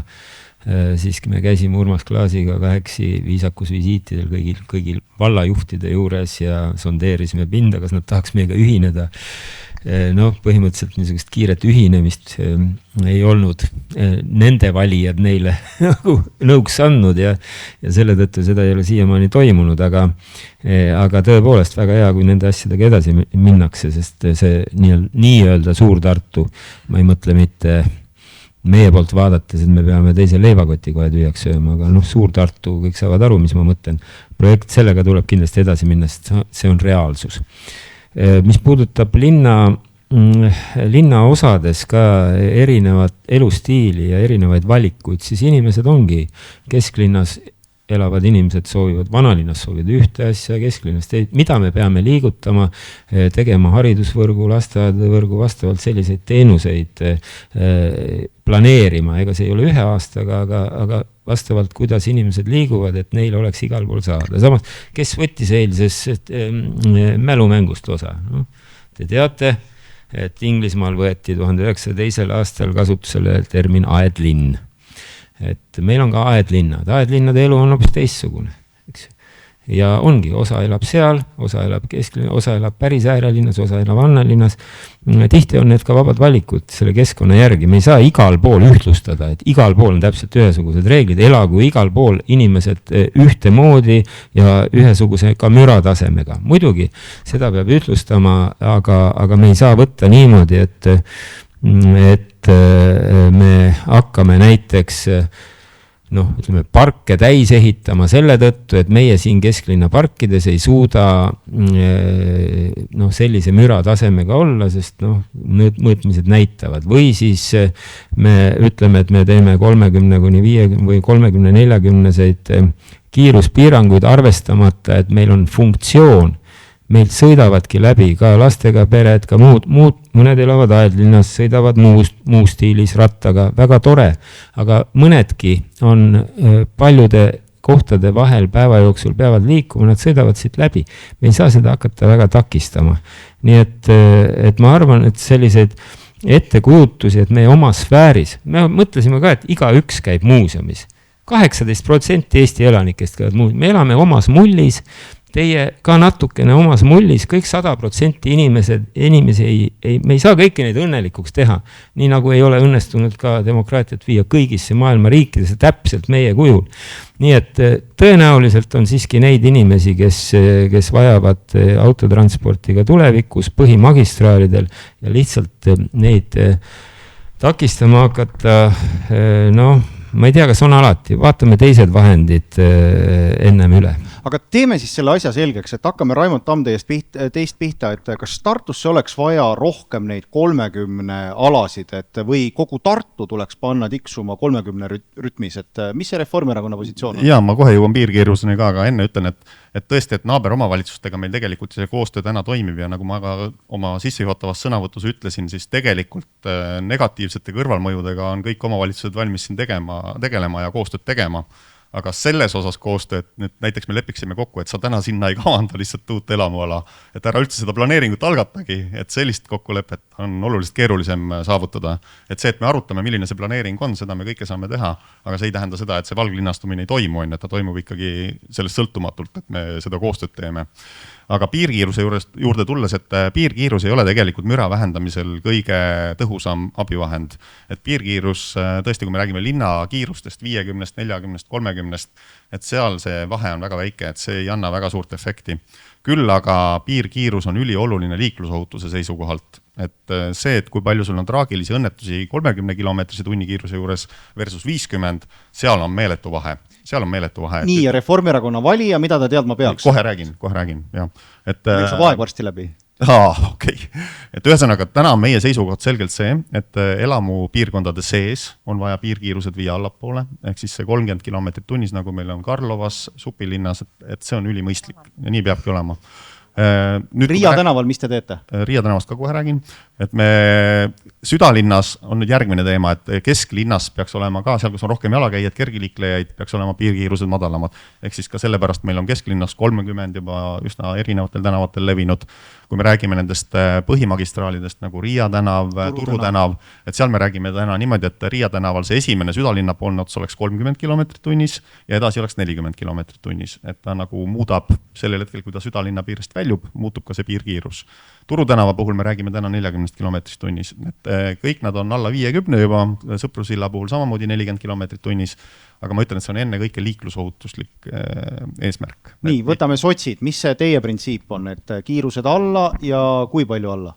Tõesti, kiirused alla on teema, mida väga palju inimesed küsivad, ka linnavalitsuselt tuleb tegelikult päris palju kaebusi, et meie kodu ümber palun tehke kiiruse piiranguid. Aga mujal tõstke? Jaa, nii see käib tõesti, tegelikult nii ongi.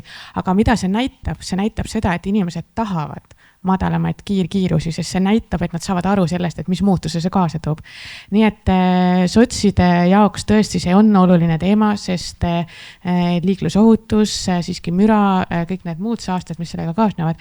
Aga mina lisaksin siia need Raimondi teemadele juurde selle, et meil on eraldi piirkonnad, millega me peame tegelema, on koolid. Ehk siis, et kooli ümbrused on need, mis vajavad ekstra tähelepanu selleks, et seal oleks liiklus rahustatud ja sealt üldse seda liiklust välja saada. Nii, Anneli Ott, kuulate, vangutate pead, miks? No Keskerakonna valijale siis ma ütlen niimoodi, et meie ei toeta seda kindlasti, et neid piirkiiluseid veel alla tõmmata. Ja kindlasti mõned kohad on põhjendatud ja täiesti arusaadav ja seal ei saagi kiiremini sõita. Kas kusagilt võtate ära ka näiteks? Ülikooli tänav, no sa ei saagi kiiremini sõita, no ilmselgelt. Aga kui keegi valib Keskerakonna poolt lootuses, et Vabaduse puieste, mis nüüd äsja sai siis ühes otsas korda tehtud, et sinna tuleb 50 tagasi, on see lootus? Ei, ma ütlen, et täiendavalt piirama hakata ei ole mõistlik. Aga leevendusi ka ju. Ja see, et me aeglustame, no lõpuks on see, et ma küsin, et kuhu edasi, mis järgmine etapp on, mis me 4 aasta pärast räägime, 20 või siis räägime, et kõndige kõik jalgsi. Tegelikult on see ikkagi üks meede, millega autojuht kiusata, sest see autojuhtide kiusamise temaatika käib ja hiilib siin vaikselt mitme teema vahelt läbi ja siin mina olen küll seda meelt, et kõiki peab võrdselt kohtlema, kedagi ei tohi sundida vägisi mingisugusesse ebamugavasse olukorda ja linnaruumi tuleb niimoodi planeerida, et see on ohutu. Aga mitte niimoodi, et me hakkame ahistama ja tegelikult see saaste teema, see müra teema ju ei ole seotud sellega, kas sa sõidad 50 või 40, mida aeglasemalt sa sõidad, seda hullemaks see läheb. Kõik need autod seisavad seal, ootavad, Riia mäest lähevad ka üles selle 30-ga, tossutavad ja punnitavad niimoodi, et õhk on veel hullem kui praegu. Just nimelt, Anneli Ott, et paljud jalakäijad tunnetavad, et neid hoopis ahistatakse, et autoomanikud ahistavad neid, et teie ei taju. Kõik ahistavad lõpuks kõiki, see ongi poliitikute asi, see asi maha maandada. Praegu on niimoodi, et seda on krutitud juba mitu aastat ja ongi, me olemegi jõudnud Tartus sellesse ma ei tea, kuidas see on juhtunud, aga me oleme jõudnud Tartus kohati sellisesse olukorda, et kõik on kõigi peale vihased. Jalakäijad, autojuhid, ratturid, tõuksijuhid, kõik on omavahel kuidagi opositsioonis juba ja nüüd on poliitikute asi see asi ära lahendada nii, et kõik inimesed tunnevad, et nad on märgatud ja nende valikuid austatakse. EKRE on ka siis autojuhtide poolt, et kuidas siis tüli siin ära lõpetada. Ma lugesin teie programmi, lubate ummikust välja tuua? Jah. Tuumikust välja, jah, selles suhtes, et ummikut tuleb ära kaotada. Ei, EKRE ka lubab ummikust välja tuua meid. Jaa, ongi, absoluutselt muidugi on, olemegi. Ja kindlasti Turutanaval võiks, mida rohkem minna 50 kilomeetrit Turutanava seal keskel juba on täiesti normaalne, sest seal on nii head maanteed ja neid ei tohiks piirata. Ridu tuleb juurde teha, neid ei tohi maha võtta. Teed laiemaks, jaa, absoluutselt. Aga kus jalakäijad on? No igal pool ei ole vaja jalakäijatele nii laiu jalakäijate teesid, nagu seda on täna ehitatud. Jalakäijad on väga hästi ära mahtunud ja mahuvad edaspidi ka. Meil ei ole, ma ei näe ühtegi nii paksu inimest, kes ei suuda kõndida sellisel tavalisel meetri laiusel jalakäija teel. Et meil eestlased on ikka nagu hoolitsevad oma kehakaalu eest küllalt hästi. Samuti on muidugi oluline, et tuuakse juurde ka tasuta parkimiskohti.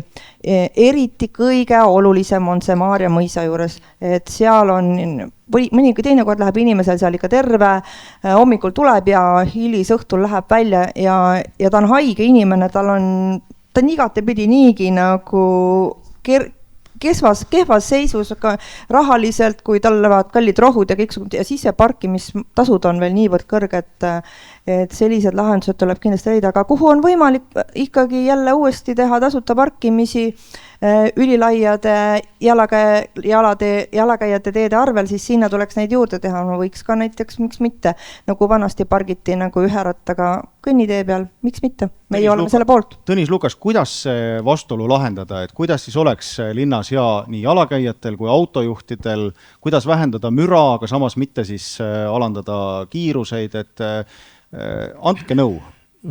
No muidugi tuleb seda liikuvust ja kogu, no vanasti julgeti sõna liiklus ka kasutada, nüüd räägime ainult liikumisest ja nii edasi igaks juhuks, sest see on liiga üheülbaline. Kui on palju tegijaid, siis räägime siis mitte liiklusest, vaid liikuvusest. Analüüsida koos mõjus tõsiselt need asjad üle, sest kindlasti kui kusagil alandada piirkiiruseid, siis meil on osa läheb vana usu peale, aga osa sõidab GPS-i järgi, see suunab, kui kuskil on pudelikael, suunab kõrvaltänavatele, kas me seda tahame, seal on omaette tekivad uued liiklusohtlikud olukorrad. Et ma arvan, et kõik, see on klišee muidugi, aga kõik liiklemisviisid peavad siia hästi ära mahtuma.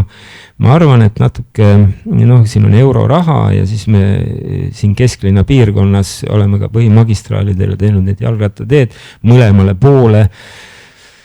Ma arvan, et siin on võimalik ratsionaliseerida, kuskil saab meil see raha otsa, kui me tahame neid asju pikendada ka teistesse linnapiirkondadesse sujuvalt, et Riia kõrvaltänavate... Mis te Riia ja Turu tänavaga teete? No Riia tänava puhul ma tõesti arvan, et osa jalgratturite lahendus on Vanemuise tänava puhul olemas, ma mõlemile poole kindlasti ei teeks jalgrattateed Riia tänaval, seal me oleme ju pannud seisma selle Riia tänava kitsendamise, mis oli ka siin alguses plaanis. Turu tänaval mõlemale poole jalgrattateid ja jalakäijate teid eraldi, või ütleme siis jalgratturid ja jalakäijad paneks eraldi, aga jalgrattatee viiks võimalikult kõrvaltänavatesse ja kui ei ole võimalik, siis paneks jooksma nii, et mõlemi suuna jalgratturid ühe laiema jalgrattatee peale peavad ära mahtuma, miks me alavindame jalgratturid, et nad kogu aeg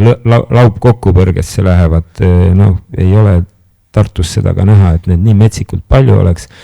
Et me saame seda asja teha natukene targemalt, aga tähtis on see, et me ei suunaks põhimagistraalidel kitsendamistega liiklust tegelikult kõrvaltänavatele, kus see teeb palju ohtlikumaid olukordi. Aga kiirused alla või kiirused jäävad nagu praegu? No kui ma ütlen, nii siis kasutatakse, et vaat kogu linna ulatus, vaat kus loll. Ei, loomulikult piirkiirused vastavalt piirkondades tuleb üle vaadata. Põhimagistraalidel ma ei ütle, et ma oleks nõus täpselt selle graafikuga, mida siin nimetati, aga kindlasti piirkiirused peavad vastavalt elustiilile, vastavalt linnaosale olema erinevad elamu sisestes või ütleme siis hoovialadel nii edasi hoopis teistsugused, see on loomulik. Kohe annan sõna ka Edgar Kaarele ja Urmo Metsale, aga ma küsin veel ühe küsimuse, et kui nüüd ikkagi me näeme siin linnaruumis tänavaid renoveeritakse, küll on Kroonuaia, siis on Tähtvere on praegu renoveerimisel, Karlovos on mitmed teeuuendused, Õnne tänaval ja nii edasi, et öelge, kui nüüd Tartus ikkagi neid tänavaid otsast jälle renoveeritakse, uuendatakse, et mis see teie etalon tänav on, et mis tänavad teie imetlete praegu Elo, et mis on hästi välja tulnud Tartus? Mille järgi võiks ka edasi nagu teha, mis see hea praktika on?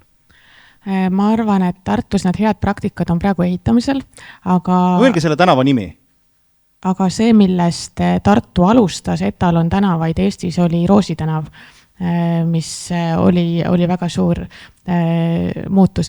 Ma kasutan juhust, et mu käes on mikrofon, palandada klaarida ära paar teemat, et kui me räägime tänavatest ja me räägime sellest, et keegi kütab kuskil üles vastasseisu, siis mina kinnitan, et vastasseisu ei küta üles need rattateede projektid, vaid siin on kaks fakti. Rattateed on vajalikud selleks, et autodel oleks mõnusam, sellepärast, et kui inimesed sõidavad rattaga, on neil vähem autodes ja siis on autojuhtidel mõnusam.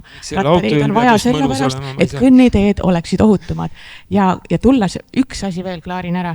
Kui räägitakse piirkiirusest, siis hakatakse millegipärast nagu ette kujutama, et see tähendab seda, et siis läheb linn maru aeglaseks ja enam ei saa ligi. Autojuhte huvitab 2 asja. Juurdepääs oma huvitav pakkuvale kohale ja sujuvus.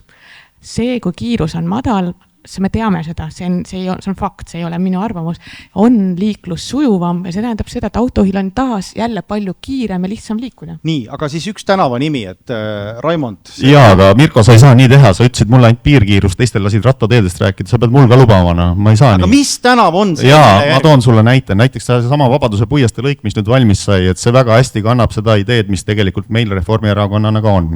Eesmärk on liiklusohutuse eesmärgil kergliiklejad ka omavahel eraldada, selleks, et meil on järjest rohkem elektrimootoriga jalgrattaid, tõukerattaid, kõike muud ja see kiiruse vahe jalakäija ja ratturi vahel läheb väga suureks. Aga miks mitte Kroonuaia? Kroonuaias ei ole eraldatud, ma räägin nendest, kus on eraldatud. Miks te tegite siis niimoodi? See on teine küsimus, sellest me räägime hiljem. Aga see, et ma tõin Vabaduse puieste välja, see on üks nendest näidetest, et kus tõesti on erinevad liiklejagrupid eraldatud, samamoodi see sõidutee osa soosib piirkiirusest kinnipidamist, et seal on 30 kilomeetrit tunnis, see tänavadisain soosib seda. Ehk see on üks selline etalon tänavatest, aga oluline on just see, et see liiklusohutuse eesmärgil, et sa kergliiklejad ka omavahel eraldad ja see Isamaa selline seisukoht, et viime rattateed kõrvaltänavatel, et ma olen seda korra juba öelnud ka, et ratturid ei sõida seal, kus Isamaa tahab, et ratturid sõidavad seal, kus nad tahavad sõita. Mihkel Lees rääkis umbes sama juttu, kui Tõnis Lukas lehes. Mihkel mõnikord räägib ka jutte, jah. Aga tegelikult on niimoodi, et põhitänavatel on nii kergliiklejate liiklus intensiivne, autoliiklus intensiivne, et tegelikult kergliiklejad liiguvad väga palju mööda Riia tänavat, et öelda neile, et te ei liigu enam mööda Riia tänavat, vaid me teeme rattateed kuskile kõrvaltänavatesse, see ei toimi, saate aru, no me peame looma kergliiklusvõimalused sinna, kus tegelikult inimesed liiguvad, et see on Turu tänav, Riia tänav ja nii edasi. Anneli Ott, teie etalon tänav? No, ma toon siis Ujula tänava näite, kus tehti 2 poole laiad kõnniteed, seal kõnnib korraga 3 inimest väga hõredalt ja lõpuks on niimoodi, et kui sa sõidad, siis vastu tulev auto peab pidurdama ja siis mis me seal kogu aeg niimoodi sõelume, siis on, et kuskile parkida ei ole. Et ma jõuan ikkagi sinna, et kui ei mahu kõik, no siis ei mahu, siis ei saa teha. Ei saa teha niimoodi, et kui on eramajad, kui on külalised tulla, ei saa parkida kuhugi ei ole.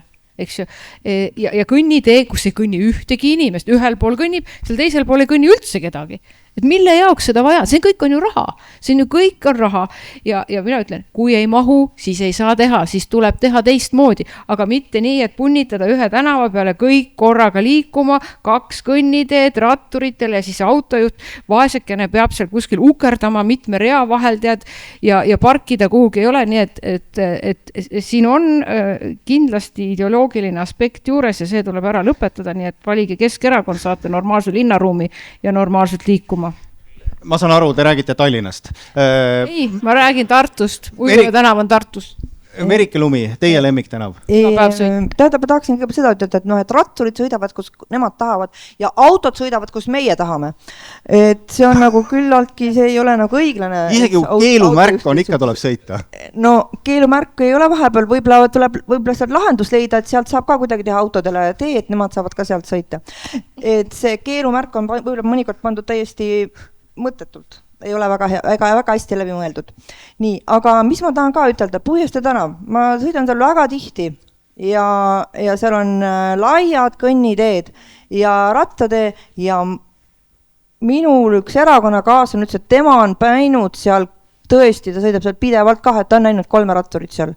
Mina nagu olen näinud seal ühte, aga teate, praegu suvi, me oleme Põhjamaa. Ja ma ei arva, et talvel seal oleks neid rattureid kuidagi rohkem, et see on tõesti raiskamine. See on autode arvelt raiskamine. Merike, sa pidid etalon tänava välja tooma. Ma tõingi. Ongi? Okay. Tõnis Lukas, üks tänava nimi. See on Vanemuise tänav ja miks ma seda ütlen, seal me saaksime harjutada ja mõelda läbi ka liikluskultuuri küsimused, kaasa arvatud ratturite liikluskultuuri küsimused. Ma olen korduvalt, kuna ma tunnen seda tänavat ju päris hästi. Proovite teha Kastani tänavasse parem pööret ja siis ei saa ratturitega hakkama? Mitte isegi seda, ma käin jala ikkagi põhiliselt kesklinna piirkonnas kindlasti ja palju laiemalt ka. aga ma tahan öelda seda, et seal sõidab osa rattureid, tõukerattureid ka kõnniteedel praegu. See, et üks on ühesuunaline, teine on teisesuunaline jalgrattatee, see ei ole ka tähtis, mõni paneb ühtepidi, mõni teistpidi. Selles mõttes kõik liiklejad saavad seda kultuuri õppida. Nüüd miks on tehtud, ja väga tore, ma rõõmuga näen seal jalgrattureid, miks on tehtud mõnest inimesest, mõnest poliitikust, mõnest erakonnast rattavaenajad. Need, kes seda on teinud, nad teevad seda sellepärast, et saaks ennast pidada ja näidata suure ratturite sõbrana. Nii et ei ole vaja vastandada, tõepoolest, ka selles liinis ei ole meil nii suurt vastandumist, kui proovitakse näha. Nii, lõpusõnadeks annan Edgarile ja Urmole ka sõna. Äkki on veel üks lühike küsimus kõigile ja siis ma saan aru, et tegelikult me oleme juba aega natukene kuritarvitanud. Lühike küsimus. Hästi, nüüd sa panid mind uude olukorda, mul oli palju pikem jutt.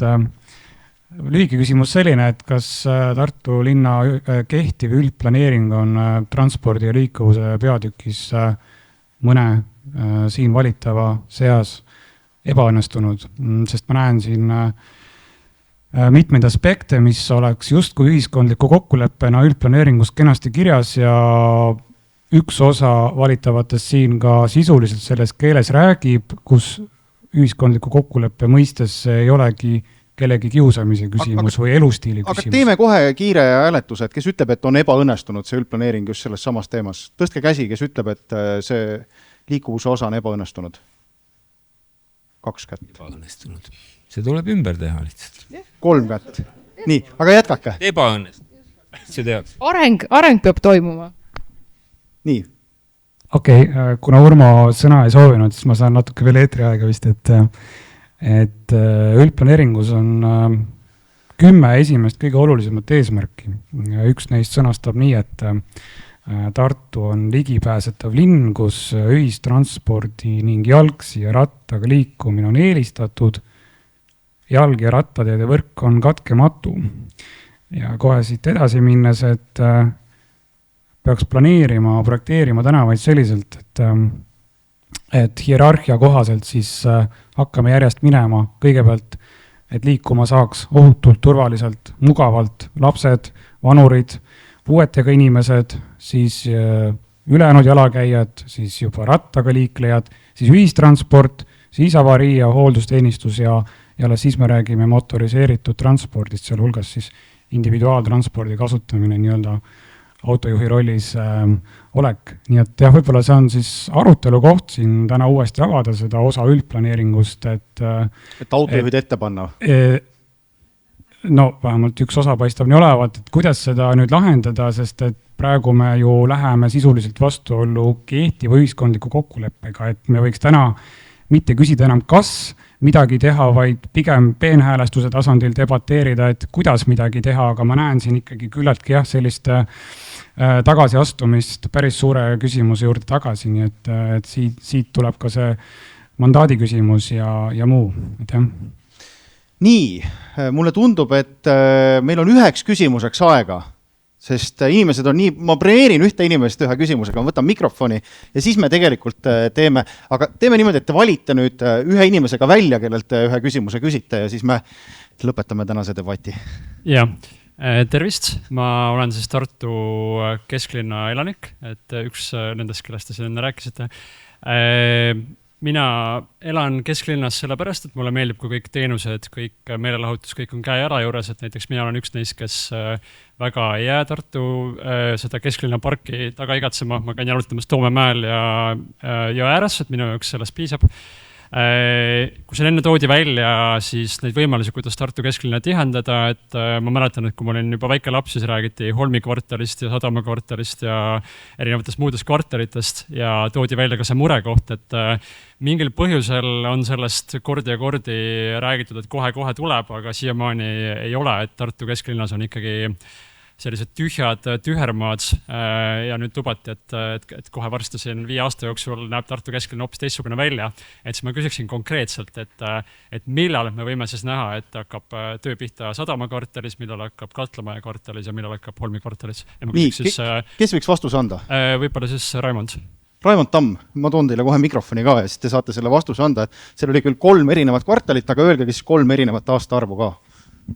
Jaa, et kõige kiiremini kindlasti hakkab Katlamaja kvartalis, kus suure tõenäosusega järgmisel aastal hakkavad esimesed hoonete ehitamised pihta. Järgmisena nendest 3 siis ütleks, et Sadama kvartalis, kus ma väga usun ja loodan, et siuke 3 aasta perspektiivis on esimesed tulemused näha. Ja kuskil 4 aasta jooksul võiks siis alustada Atlantise juures, ehk siis Holmi kvartalis. Nii, Anneli Ott. Ma lihtsalt väikse repliigina ütlen, et see ei ole siin täna linnavalitsuse infotund, vaid see on valimisdebatt. Kõigepealt me läheme valimistele, saame valijatelt mandaadi ja siis saab öelda, millega tegelema hakatakse ja mis järjekorras. Anneli ütles, et midagi ei muutu 4 aastat. Ma tahtsin seda ütelda, et nii palju kui on inimesi, nii palju on arvamusi, et EKRE on juba vara kevades käinud tilgiga väljas ja me olemegi oma programmiga lähtunud sellest, mida inimesed soovivad. Et see on teie soov, aga väga paljud inimesed soovivad hoopis midagi muud. Tõnis Lukas, võtke debatt kokku ja siis on Elo Kiivetil ka veel üks pisikene repliik. No enne ma sain aru, et nende nimetatud piirkondade osas ei ole võib-olla just konsensust, aga et üldiselt väga ka linnarahvas ja ka isegi erakonnad tundus mulle ennem nii vastu ei ole, et neid arendada, et seda ma arvan küll, et kesklinnas nii elamuehitus kui muu ehitus on lubatud, seda enam kui laia kesklinna vaadata mõlemal pool jõge. Tartu on siiski funktsionaalne linn, mis on saanud pihta sõjas ja võtame selle põlvkonna kohustused seda arendada vastu ja teeme seda. Nii, ja päris lõpetuseks, kuidas teile tundub, kui te nüüd järgmised 4 aastat peaksite selle valdkonnast vastutava abilinnapeana töötama, kuulates seda kõike siin täna, võtaksite väljakutse vastu? Absoluutselt, ma võtan kõigepealt linnapea tooli vastu hea meelega. Aga miks ma võtan hea meelega seda, on tänase debati puhul ka võtan endaga kaasa 2 head asja. Üks on see, et ruumi teemad tekitavad kirgi. Arhitektina tunnen selle üle ainult rõõmu. Teine teema on see, et me kõik jõudsime erineval moel, erinevas sõnastuses tegelikult ühe järelduseni, et linna on vaja mitmekesisust ja kõigil peab olema linnas hea, nii et suurepärane, meil on baas ja üksmeel olemas. Ja väga hämmastav on see, et kõik seisavad inimese eest. See on uskumatu, aga ma saan aru, et teil on erinevad inimesed. Aga teeme ühe suure aplausi kõikidele debateerijatele ja soovime neile kõigile edu ja see kõige raskem töö, ma saan aru, seisab ees alles siis, kui see mandaat on saadud, sest valija võib väga kiiresti vihaseks saada ja ka ümber mõelda. Aga tänan Arhitektide Liitu, et korraldasite ja siis palun.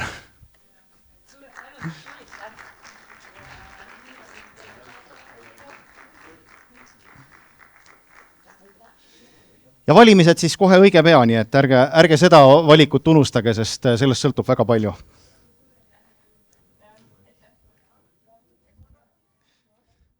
Nii, aitäh.